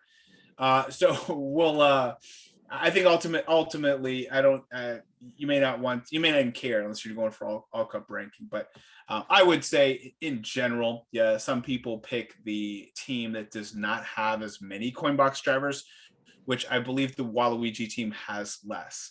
Not a lot. It's something like 6 to 8 or something like that, but 6 to 7. Yeah, it's gonna be interesting. What is it? You have the numbers? I think it was 6 to 7. That's what I read earlier today. Yeah, I think Alex posted that, didn't he, on your server? Yep. Not too crazy odd. So have we heard from everyone what team everyone's on? Well, maybe we'll do Waluigi. Who's on Waluigi? All right, that's the winning team. Looking through the winners. Those are the winners. Congratulations, guys. Congratulations. You know All what? right. I think I might actually go Waluigi. Actually, I mean, he freaks me out. Because I always a win. Yeah, that too. But yeah, no, I think I might. I mean, I don't know if I could look at orange coins either. Oh wow! I really don't. Motivating I really don't here. know. I really don't know. But yeah, no, because I mean, I know who John's going with anyway, so. And yeah, I'm gonna do Waluigi. Freaks me out. His legs are long and everything like that. But So let me ask this: you're walking down a dark alley. You see, would you rather see Waluigi or Wario? Waluigi. Waluigi. Yeah, Okay. because at least then, like with Waluigi, I can grab his legs, swing him around, and fling him. But with Wario, I can't really do much. He might be the less creepy, the less harmless than for you. I think Wario's pretty pretty creepy. They're both creepy. Don't get me wrong. Yeah. Wario would be way easier to outrun though. That's what I'm Waluigi is a thinking. creeper. You know what I Well, yeah, mean? if like we're going hiking, Wario hiker all the way. Like the bear will get him before he gets you for sure. But That barrel knows how to get you no matter where you are. All right. So we had another big topic that I wanted to make sure we got to, which is in ranked, right? So we've seen this first originally with this Hiroshima, Hero Octopus, whatever it was, and we've seen it now a couple times. So I think who all had this gentleman with the symbol for a name, just like one symbol, or you did FrenzyFans guy? I did. I think John Girl and John Boy, you guys did. I didn't have him. No, I escaped. Oh, just John Boy. I went down. Sleeper. No. I escaped. No, last week's rank up, the sleeper guy that came in and Oh, that one. Yeah. Oh yeah, I had that one. 133 guy or whatever. Yeah, I had him. Yes, I did. So obviously he slept. Hero did this hero driver did not. But it's impacting the community as a whole. So Deedle asked the question: is it benefiting the game and the community to have so many players sharing opponents in ranked? Is this a better situation than before when we didn't, when we had a ton of bots and a few real opponents? What do you think? Is it benefiting the game? Is it benefiting the community for us to kind of all have the same enemies together? I don't think so. So I dread the day that I show up in like hundreds of people's ranked and it's all over all the Discords, all over all the YouTubes. And if I score more than a lot of people want me to, like, they're gonna be off with your head, man. Yeah, like I would much rather just be like in one or two people that don't even know I exist. Yeah. And it was like 2 months ago. I was in like 15 people's ranks. Nobody cared. Everybody's like, sweet, FrenzyFan girl. Nobody's scared of me. it's because they all love you. Nobody's scared of me. So I don't think it matters if I'm in anyone's rank, but I had the same thing. I had like Jack the Dark Blue Yoshi and like 4 or 5 other people message me saying, hey, are my ranked? I was like, oh yeah, you're all getting 110K. I'm getting like 80. You don't right. worry about me. I actually have this YouTuber in my ranked right now. His name is like Athop or give me a sec. Yeah, come back to me. I'll look at it. Okay. So did you guys, let me ask those of you who had this guy with just the symbol that got 133K. Did you try to beat him? Did you end up beating him? Did you make some moves? How did it impact your account? I didn't beat him because I had no chance at beating him. I ain't gonna lie about it. But I think what happened was that it wasn't just him in mine, because there was another person, Eminem's. Yeah, he was in mine. There was another person as well. I can't remember what their name. Vacation. Thank you. And we had the same like 3, Angelita. As well. You know what I mean? Yeah, no, they were sleeping, and I was like, okay, what are they gonna do? What are they gonna do? And then I was happily in there, my best, sleeping away, thinking, yeah, ranked is over, yada yada. And when I wake up, I go from 2nd to 4th, and I'm thinking, what? And I was like, okay, yeah, another 2 hours now, got to sit up and do this, and yada yada. And I think I scraped through by about just under 200 points. Yeah. So I got pretty lucky, and I was like, what in the world is going on? Yeah. But when you've got sleepers that are just not doing anything, you got to be on your guard. And it does help the situation kind of, because you know how good you can be, but it doesn't help, like you guys said, FrenzyFans guy and girl, when like you've got so many people that have you in their ranks and then you just wipe them out. Your name is mud. Yeah. And people, Jumbo, you said it best, off with your head, But yeah, it's just, it was crazy the way how they just creeped up on you. It was nuts. But how did you do, John Boy? I got him. I actually went back on Waluigi pinball and actually got a really awesome score. I increased by like 2 more K, which is about a K more than what I needed. So I got him there at the end, so no worries. Yeah, this guy, I saw his badges. He just had one top 100 and everything else was top 1,000, which is, still a solid driver, but I was not expecting him to get 133,000. So I was actually in Frenzy Grinds ranked, and I was also in gentleman by the name of Robert, and then a span of numbers after his name. Both reached out to me and said, "Hey, I'm in your ranked," and I think ER I forget his name. Bershaba, was it? Bashara. We were both in FrenzyFans ranked and both in Robert's ranked. So we were both trying to find a way for these two players to win. I was like, "Oh, you got this. I'll just sit in like 115K. We'll be good." And then Monday came around. This driver came out. And I was like, "Guys, I don't really want to lose. I feel bad to and then I'm put in a tough spot because now I'm the sleeper, and because I'm just in, these are two people that I know, or two people that have reached out to me. I could be in other people's, who knows how many other people. And so unfortunately I did a couple investments and I got 136 and I won, but I probably screwed some people over in the process. And I do feel bad about that. I know that Robert did not get, second place. So he didn't get all his cap tickets, and part of me feels bad about that too. And I feel like helping the community, no way. Maybe if they weren't sleepers, but the fact that these guys waited so long and then jumped in put me in a tough spot, and I had to invest unfortunately at the cost of my friends. Chris, go ahead. To put a little bit of this into context, I'm just curious, at tier 70, because I've been bouncing around like 67 to 68, do the rewards for first and second, how much does it differ? What are you missing out on by placing second? Just the rubies and coins? Same thing, you just lose out on the rubies. But third place, I don't know how many tickets you get. I think it's one less. Yeah.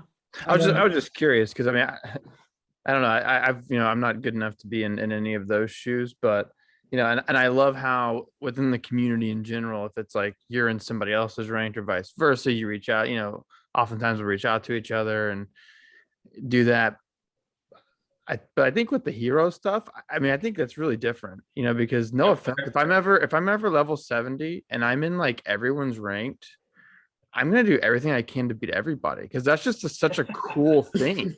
You know what I mean? And look, and plus at the end of the day, again, if you still come in second, you're missing out on what, a couple thousand coins and 20 rubies. So 20 rubies. Yeah. I don't think you can be too upset that one person, beat you per se, because that's such a, again, if it's that cool and that unique of a thing, it's like, all right, everybody bring it on. I'll try and see what I can do, and then you guys, let's see how many of you can beat me. I think that's really neat. The thing about last week though was the guy that was in first place was 20,000 ahead of me, and then I was in second place, but the people that were in third and fourth, 10 minutes before ranked ended, decided to get 2,000 more points each, which put you in fourth. Which put me in fourth. Right. Literally 10 minutes. Like, this is no exaggeration. It's 11:50 p.m. at night. 10 minutes before midnight, 10 minutes before the end, and I had dropped down 2 spots. And so I go into panic mode. So what do? I put 4 tickets on Waluigi, hoping within 10 minutes, 8 minutes, because you have to be able to finish the race, right? To get something, and I didn't. Oh no. He was grumpy. Oh boy. Yesterday it was not a fun day. You actually probably had a better chance getting a higher score on Waluigi pinball. I had already invested 4 or 5 hours into that. So the thing is like, if you see my ranked review, I try so hard to get just the amount of points that I need to in order to be able to get the place, whether it's first or second, whatever, because I don't know if I'm in someone else's, and if I don't need to get a bunch more to screw someone else out, then I won't. So I was literally just like a couple ahead of third place in second place.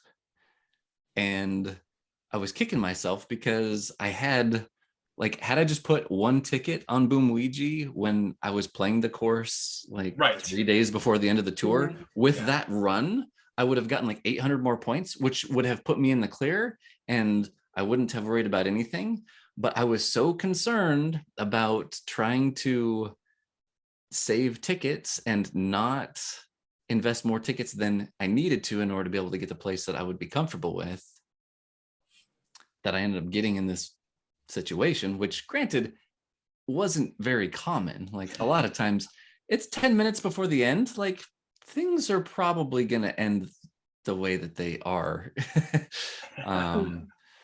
But then I ended up spending 4 more tickets, which the thing was, is I was fine with doing because I'm going to use them this week. And I was kind of hoping to be able to get second with him only at level 1, thinking that maybe in the algorithm somewhere, they're going to see that I don't have like a level 4 driver for this week's ranked, and that I'd be paired up with someone, you know, congruent with my loadouts then. And then I could put the 4 tickets on and be fine. Well, I ended up putting the 4 tickets on and still lost. And I actually haven't even touched this week's ranked because I'm so bum hurt. Oh, no. It's where all these conspiracy theories kill you. So anyway, the thing is I dread the day that I'm in a bunch of people's ranked and I end up being the bad guy for a bunch of people. Hey, Neil, I'll be the bad guy for you because I'll have the opposite mindset of you when it comes to doing my ranked, and I don't care. I would have maxed every single track out and just be like, yeah, beat that. Come on.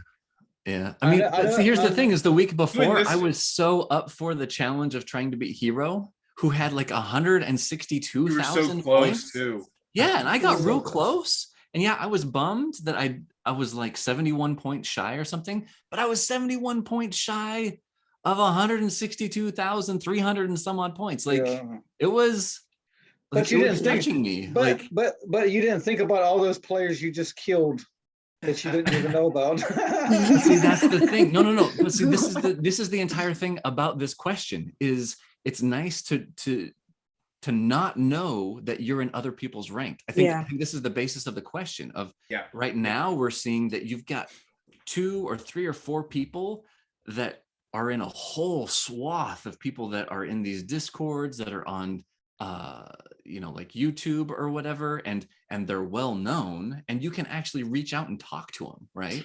Like these are people that you can talk to. When you're just randomly in like maybe 1 or 2 other people in the entire world, there's this huge buffer. Like you're not there. There's this what is it? Like degrees of separation, right? When you have so many degrees of separation, then like I'll see someone, like if I had seen someone that was in rank that ended up sleeping, then yeah, I'd be mad about it. But when all I had to do was go over to a certain server and see that they were talking about like what they were trying to do, and then everything just happened like so last minute, I don't know. Just the whole thing just kind of rubbed me the wrong way. And I think it's because what if that guy, like you were saying, like what if that guy had somebody in his rank that made him have to grind more last minute, and then all of a sudden you're now the victim of his grinding. Yeah, I think as a community, and like if this is something that Mario is going to continue doing as a community, we just have to like accept the competition for what it is, right? Like I think to like Eminem and Vacation Mouse and all like their credit, like we're whatever happened, like it didn't affect me at all, but just because I lost so bad to all of them, but like we're holding them to a standard where I think we shouldn't. I think they should just have fun and play. Because Miss Danny loves to love everybody. No. So this is true. I think I'm more disappointed in myself for not anticipating that could have been a scenario. And like I knew I wasn't going to get first, but for some reason I was thinking that I wanted to stay as close to the 3rd and 4th without spending tickets. Like I could have gotten another 4, 5, 6,000 and been fine, but I just wanted to save those resources for later. So I think I'm more like disappointed in hindsight. 2020. No, well, it was a strategy that just it didn't pan out. That usually works for me. I mean, that's kind of the thing that I do. Like week in and week out, I've got this predictor calculator. I can see what my opponents are going to be doing. I know exactly how many actions and bonus points per action I can anticipate getting. If I need to slap a couple tickets on in order to be able to get 1 or 2K more, I understand that. Like, I know that. Like, I've come to an understanding in the game where I can do that. And I could have done that this past week, but when all of a sudden things happen with only 10 minutes left, it's like, shoot. Yeah. And then just dropping down from tier 70 to 69, it's like, shoot. I didn't want to have that happen. So also, real quick, that YouTuber who's in my ranked, it's AETHIOP. I don't know. Can you see that? Wait. Hold on. Yeah. I can't see that. Oh, it's like, yeah. If you see this video, message me on Discord. You can find me in Cart Life because you're scary. So. Because you're scary. And the name is A something? AETHIOP. Athop, something like that. Yep. Okay. Yeah, please comment. Find us in Discord. That's interesting. Yeah. Well, FrenzyFans guy, I'll be praying for you that you're able to somehow pick yourself up off the kitchen floor there, and get back into ranked. But man, it's oh yeah, no, we'll be good. So are these ranked situations? Has this been going on for a long time, or is this something that Nintendo's highlighting, or are we just more aware of it, or? I think it's been going on for quite a while, but I think that until the hero situation, we didn't really pay that much attention to it. And in a way, it's like we have the Discord, we have the Facebook, and we have other ways to communicate, like Reddit and everything else. And we play the game as we want to play the game. But when you reach that situation where you've got one person in over 50 people's ranked, and you're thinking, okay, this guy's just dominated what in the world? And the score was that high, it literally took precedence over the actual game itself in a way, because everyone's thinking, who is this guy? And then it forced this guy to turn around and say on Twitter, listen, I'm not grinding anymore, this, that, and the other, yada, yada, because he felt bad in himself, I'm sure, And I think as long as we don't know, then we can just keep on playing the way how we play, and that we can just do the best that we can do. But when we know that we've got friends, like you say, FrenzyFans, if you got your friends in your ranked and you have to beat them, it does put you in a position where you're thinking, oh, are they going to hate me? Are they going to like me? Do they want to talk to me again? And I think Nintendo knows exactly what they're doing, because they know that most of us do speak to each other.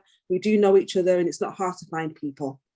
But I think that as long as we don't know that we have that person within our ranked, we're okay. Because I've been lucky; I've not had anybody high profile. I've not even had John yet, thank God. But it does put people in a spot. And personally, I would prefer not to know if I'm in someone else's ranked, because I would just want to play the game the way how I would want to play it, the way how I feel best to do that. And that's just my personal opinion. Because it does shake your confidence when you do rank down. It does shake your confidence when you can't win. And when you've got that 10 minutes, like you say, right before ranks finish, and you've got to pull a rabbit out the hat. And it does shake you, I remember Studfit. You were in, I think, Heroes ranked. And then you had insane loot outs, but you had like less than 100,000. I messaged you, I was like, what? You can get so much, you can get so many higher scores. And you're like, oh yeah, I'm in Heroes ranked. And you're saying you kind of lost motivation a little bit since you can't get what you wanted. And you're to me, it's a good point. I remember that because I decided that week was going to be the week that I was going to focus on ranked week 2. And then I was in Sammy's week 2 ranked, and he got very upset with me. So no one won from that scenario. But I think for me, like my drive in playing the game is like, competing with my friends on the friend list, and I don't have to whale. I whale because I enjoy whaling and enjoy, going neck and neck against, Carlos. In fact, this week I noticed that not a lot of my friends had great loadouts. When I looked at everyone's score, there's a couple friends that had, I think they were in like the 130 range this week for the Singapore tour. And I was looking at their loadout. I'm like, that's not my loadout's better than that. I have like a 1400, 700 on Sunset Wilds, and I have the Vampire Flyer at 700. Like this is my ranked to go all out. And so against me versus my friends, and so I've actually had 3 friends or 3 people that reached out to me at the last 4 tours. And so if you noticed in ranked, like I think I'm pretty low on my friends list. Those three ranked. And for me, I do have issues with motivation those weeks. I'm like, I guess I could get started on all cup ranking, and like it to me, it's much harder to get excited about the game. I'm like, why do I care about these 20 rubies here? Or why am I playing this game again? Or why do I, spend what I spend? I do question like all of that when I cannot compete against my friends, but that's just me. I'm just a competitive person to the point where I'm like, it's probably obsessive. And so I find motivation in competing against my friends. And yeah, it's I struggle with it at times, but then also every once in a while I'll just, we'll get reset from ranked and it's on to a new week. And it's when it's back to back when it can be very, very tough. But thankfully I have a loving community, I have a loving server, and we have so much fun. So I never stay down too long. I think that's a good thing as well with us, because I mean, no matter what goes on through the game, we can always find a way to reach out to each other, and we can always find a way to say, listen, hey, this is going on. Yeah, can you just like ease off just a little bit? Yeah, a lot of people don't like when you do that. I mean, I've never had to, luckily. But I mean, I think that because we all know each other, or we know someone who knows us or something like this, and yeah, we can always find a way to still enjoy the game. But yeah, it can be heartbreaking going against your friends and beating your friends, and I think that as long as we can just enjoy the game for what it is, and hopefully no hard feelings at the end of it, then yeah, it's a fun game to keep on playing. I will say just one last thing about that is like with Hero this past summer, it was hey, I know this person that's my friend, I'm not going to do that to them. But I think this past week with Frenzy Grind and this Robert guy, we started communication real early, and I told him what my situation was, and I said, hey, I don't really see anyone that's going to give me a huge threat. And then when Monday hit, I was talking with this both people twice a day, for the final 48 hours, and just communicating like, hey, how do you feel about this? How do you feel? And both of them gave me the thumbs up and say, hey, go for it, man. Just go ahead and win ranked. Like I'm cool with it. If there's a way that I can get second, I'll be happy with that. And thankfully, like there was no hard feelings. And I think that's what's important is like, if we can try to make a way to win, everyone to win, then we'll do it. But there's sometimes some situations where not everyone can win. And thankfully, I think at least Friends Grind, hopefully you can let me know we're still friends. But yeah, that was a fun time. One of the questions I had on here was, do you feel Nintendo has been turning up the heat in preparation for anything? Or I know we kind of talked about maybe this has been happening on for a while. One of my thoughts was, maybe they, instead of taking an average of the people with similar loadouts, what if they kind of just turned it up and maybe slightly above average, people in your pool, and just kind of making it a little bit tougher? Do you think this is preparation for maybe a tier 80 or a player level 200, item 800? I don't know, but maybe they're trying to make things interesting for these day one players and trying to spice things up. And also, could it backfire? Could it cause players to, lose that motivation and walk away from the game? Actually, Studfit, can I start this one off? Because I was talking to my best friend Jeeves today. You guys still talk? Of course, come on, we're good. Hey, we put on a good show, but I was brainstorming with him about player level. And he asked me a funny question. He's like, do you just force quit your game all the time? I'm like, no. You lose your player level that's backlogged into your account if you do that over and over again. And I started talking about level 200, which is going to be coming out here pretty soon. But I had a theory on when they may do it, because of the last big update they did was the 0.5 year anniversary they did last year, and they dropped level 7.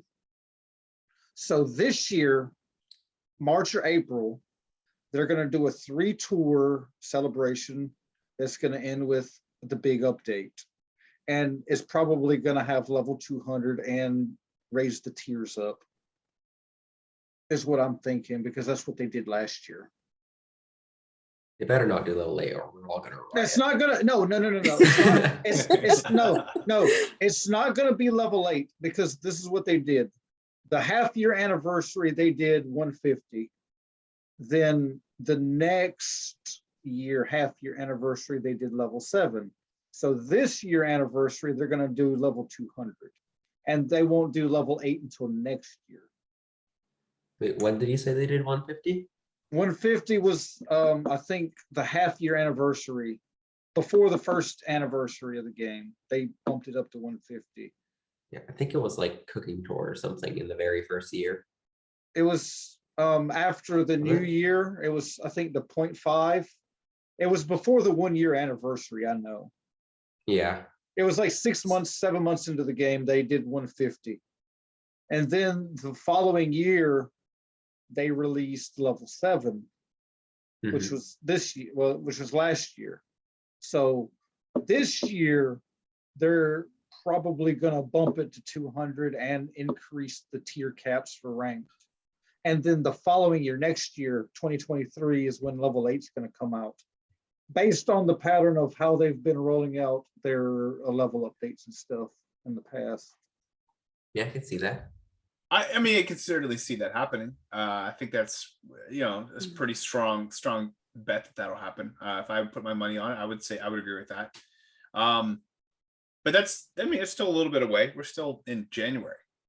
But he also said, well, yeah, I might be a little messed up because he hasn't been doing his player level for his to get everybody. I know everybody, especially the competitive people, have been stockpiling player level by draining the courses prematurely. So when level 200 does hit, we all get to automatically be level 200 and we can just sit there and look smug.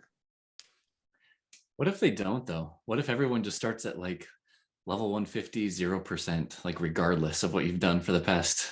Taylor would be in so much pain. Well, actually, they could do that, but it's already been programmed into the game to where that won't happen, because I mean, it's there in the game, but that doesn't mean that they have to. There's no obligation. There's no have to with Nintendo, but yeah. I do think that they do have it built in where you see the little blip, you see the little animation. So I would probably, if I was, actually, you could go back to Hydra's snapshot, and it actually tells you how much experience you've logged. And there's a formula to where you can calculate what your player level would actually be right now if it was uncapped. There were some assumptions based on, because if you remember, it took more EXP to go up a level above 100, to go from 100 to 150 than it took to go from 0 to 100. If you remember, we don't know. Well, we don't, right? Yeah, because see, before level 100, you would always get 100 XP out of a track. Yep. And then after 100 to 150, it was like 70 to 75% of a level. Right. So we don't know though, from 152 to 200, if that would change again, and maybe it would only be like 50%. 50%. We don't know. So that's where but there is an animation, and they are keeping track of it. Those are two things that we know for a fact, right? And we know for a fact based on what happened when it went from 100 to 150. Yeah. That you gained those levels that you were earning previously. Yeah, I don't in the think they past, would based do on the it. past, again, Nintendo, they like to be able to take whatever we thought we knew and do the exact opposite. So who knows? And turn us on our heads, basically. Yeah. But I mean, I think going back to the original question, do you think Nintendo is actually turning up the heat? Do you think that they're making things? What I really think they're doing is playing with their algorithm. You know how we've always complained about the ranked algorithm isn't working, or it's not good, or the matches are unfair. Now people are saying, oh well, now you actually got some competition now, instead of winning ranked by 50K every week. I mean, don't you get ranked by 50K every week? Don't you get don't you get bored with that? I mean, I was the opposite. I was getting like 8 every week. Yeah. My goal was to at least win by like 10K every week. We need like those Sammy D's will. Yeah. 270 problems. So bored winning ranked by 50K every week. Me and Studfit know what Studfit knows what I'm talking about. Whale problems, right? Yeah. We do, but it's rare for other people to be experiencing that. But yeah, we would win ranked 40, 50K each week. But again, that's not why we played. So it didn't make a big difference. But well, guys, we have now hit 2 hours together. Can you believe it? Has it really been that? Jeez. Yeah. Time flies when you're having fun. Time really does fly.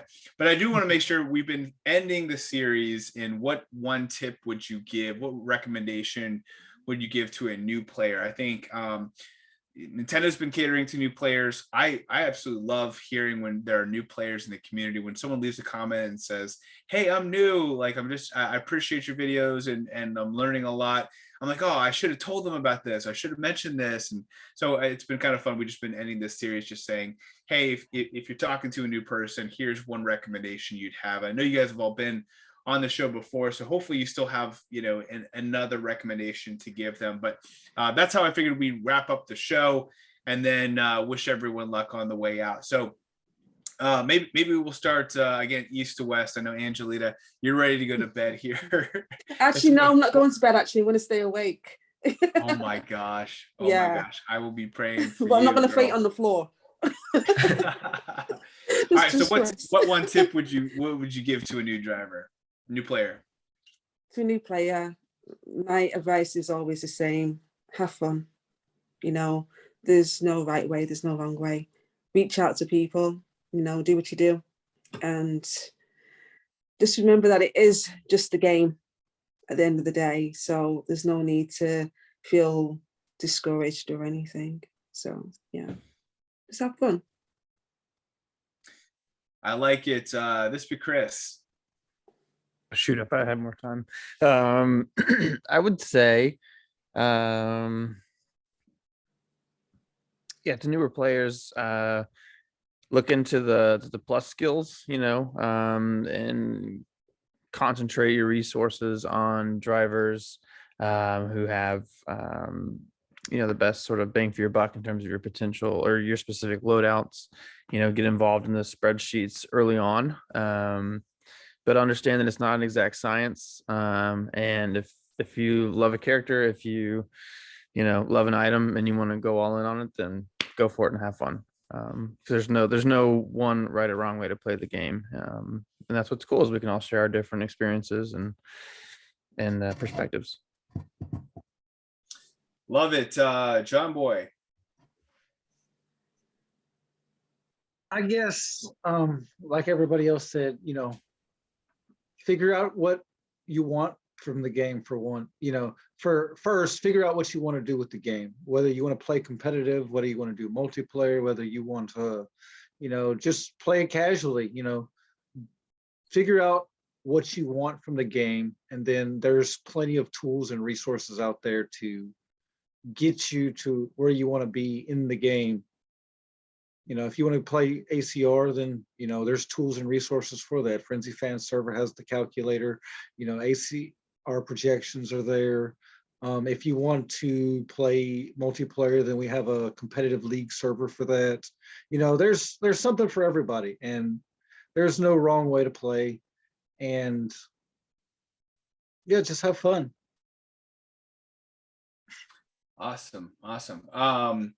Yeah, I think just going east to west, I think I might be next. And actually, I'll let KnightRoso go, and then I'll let FrenzyFans, because I always like their going away message. I will say, for me, my message would be kind of similar to John Boy's, in that I do think that this game can lose some steam. You can enjoy a different game in a couple weeks if you really wanted to. But what I think keeps my motivation high is just the level of awesome people that I get to enjoy this game with. And so my recommendation would be just find a community somewhere. I of course have a members only server, and so that is only available to members. So it may not work out for you, but FrenzyFans, they have an open public server. A lot of great people there that will share information, but it's just so much fun just to be able to share fun things. I know in our server we probably have a little too much fun. And we've had by the way, I don't think I've ever mentioned this yet. We had a fantasy football league, like a 12-member league, and it came down to Tabor and Aussie Kart in the finals. And Aussie Kart was our 2021 winner of our fantasy league. So kudos to Aussie Kart. We love you, Aussie. Congratulations. And we'll see. He's a big Packers fan, so we'll see how it goes from there. But we have fun like that. We have fun with the members Monday. We have car talk. We just have so much fun in our server. And we're a pretty chill server. There's some like couple hours go by where no one necessarily message anything, but we're zero drama. We don't have anything really going, like no one fights, everyone except for sometimes John Boy and Jeeves. But there are so many other great communities. Kart Life has an awesome server. Carlos has a great server. Shy Guy Kart has an awesome server. Each one's very different from each other. So highly recommend you take a look at the different communities you have, because there's so many great people out there, and really that keeps you motivated. That keeps this game more fun than anything else. KnightRoso, your turn. All right, you guys kind of stole everything I wanted to say. I'm sorry. Yeah, just play the game however you want to. If you want to go super competitive, then there's tons of resources out there. Invest in, you want to invest on like coin boxers, do that. Or if you just want to say, I love Daisy, invest in all the daisies. I love the monkeys, invest in all the monkeys. Then just go ahead and do that. If you're free to play, don't feel like you're less of a player than a whale. You may have less loadouts, but doesn't mean you're less, of a player. So just play, however you want to. And Studfit, you forgot to plug your merch shop, so go check out Studfit's merchandise shop.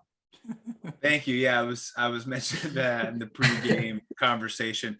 I think we sold one phone case. So we do have something that we've done, but ultimately Hatteran Media's put together this design that's back behind me, and we have that on a phone case. I think I still have mine here. I took it out just for sake of keeping us fresh. But yeah, we got the phone case, got the shirt with this logo design on it. But ultimately, I'm not like a big self-promoter, but I think this artwork is awesome. And I think when it comes to enjoying this game, like how cool is it to have some of this stuff on a shirt, on a phone case, and someone's like, what is that? Is that Bowser Santa? What the heck is going on? You're like, yeah, I love this game. This is fun. You should check it out. Next thing you know, who knows what type of thing. So thank you for the plug, KnightRoso. I appreciate it. You're welcome. FrenzyFans, guy and gal, share some tip that you would have for a new player, and then give your famous send off. So I would say a little more granular than finding a community. Find like 2 or 3 really good friends. Unless you're an introvert and don't like talking to humans, that's totally cool too. There's a place for you. But if you like humans, find like 2 or 3 friends that you can totally relate with and talk to and commiserate with and root you on. I think like the community is amazing, but I think a lot of the fun, in addition to like the Discord servers and all that stuff, happens in like the private chats, right? Like when John Boy and Jeeves message me and they're like, oh my gosh, you got top 1,000, and like just rooting you on, or what, I don't know. I think the people are incredible. So find 3 friends that you adore and hang out with them a lot. Yeah, I love it. Definitely augments the experience for sure. Yeah, so I guess my advice would be, if you do want to play the game like like somewhat seriously, more than just casually, I guess. Like if you're interested in getting up in the tiers and ranked, and you know, getting like a lot of the rewards, and you know, figuring out like how to get 100% coverage and stuff, my advice would be don't shy away from the plethora of like spreadsheets and tools that are out there. So like calculators and trackers and all that good stuff. Because it really does a lot of the hard work for you. And yeah, you know, you might be like a little intimidated because it's a spreadsheet, but if you just take the time to, you know, like sit down with someone that is familiar with it, maybe, and, you know, fill it out with you, I think you'll find that A, it's really not actually as bad as you thought it was. And B, it's a resource that you can use, you know, week in and week out, and it puts you just in a much better position overall. So it's something that is very, very useful. And it's, if you are serious about the game, it's a shame not to take advantage of those resources, I guess. So. And if you've watched this entire video, make sure you subscribe and like and share and all the things, because as content creators, Studfit can speak to this. It takes a lot of work to put this stuff together. So give Studfit all the likes and shares and comments and boost this video, because that helps people stay motivated to keep producing this stuff. Yeah. I appreciate that. And I will say we did just hit 1,500 this week. Nice. So it is kind of a nice little fun milestone. It was nice. I will say one last plug, since we haven't plugged everything already. It snowed here in Virginia this past week. So my sons and I actually created a fun little channel for them. If you want to check that out, I play video games with them. We've been playing Super Mario 3D World. You can check it out. I'll put the link in the description, but we just have a lot of fun. It's mostly just them jumping and screaming and yelling, and me saying, guys, you know, don't jump off the side of the edge of every level. But we have a lot of fun together. If you would like to, I would say my son hit I think he had 9 subscribers yesterday. He had 12 today, and he was tickled pink. So if you want to do me a favor and make me dad of the world, dad of the year, I'd appreciate just subscribing, and it put a big smile on his face. So the final plug. Now finally, FrenzyFans, you can go and send us off. All right. Well, thanks everyone for joining us, and until the next time, may the frenzies be forever in your favor. See you guys later. See you. See you guys. Yeah.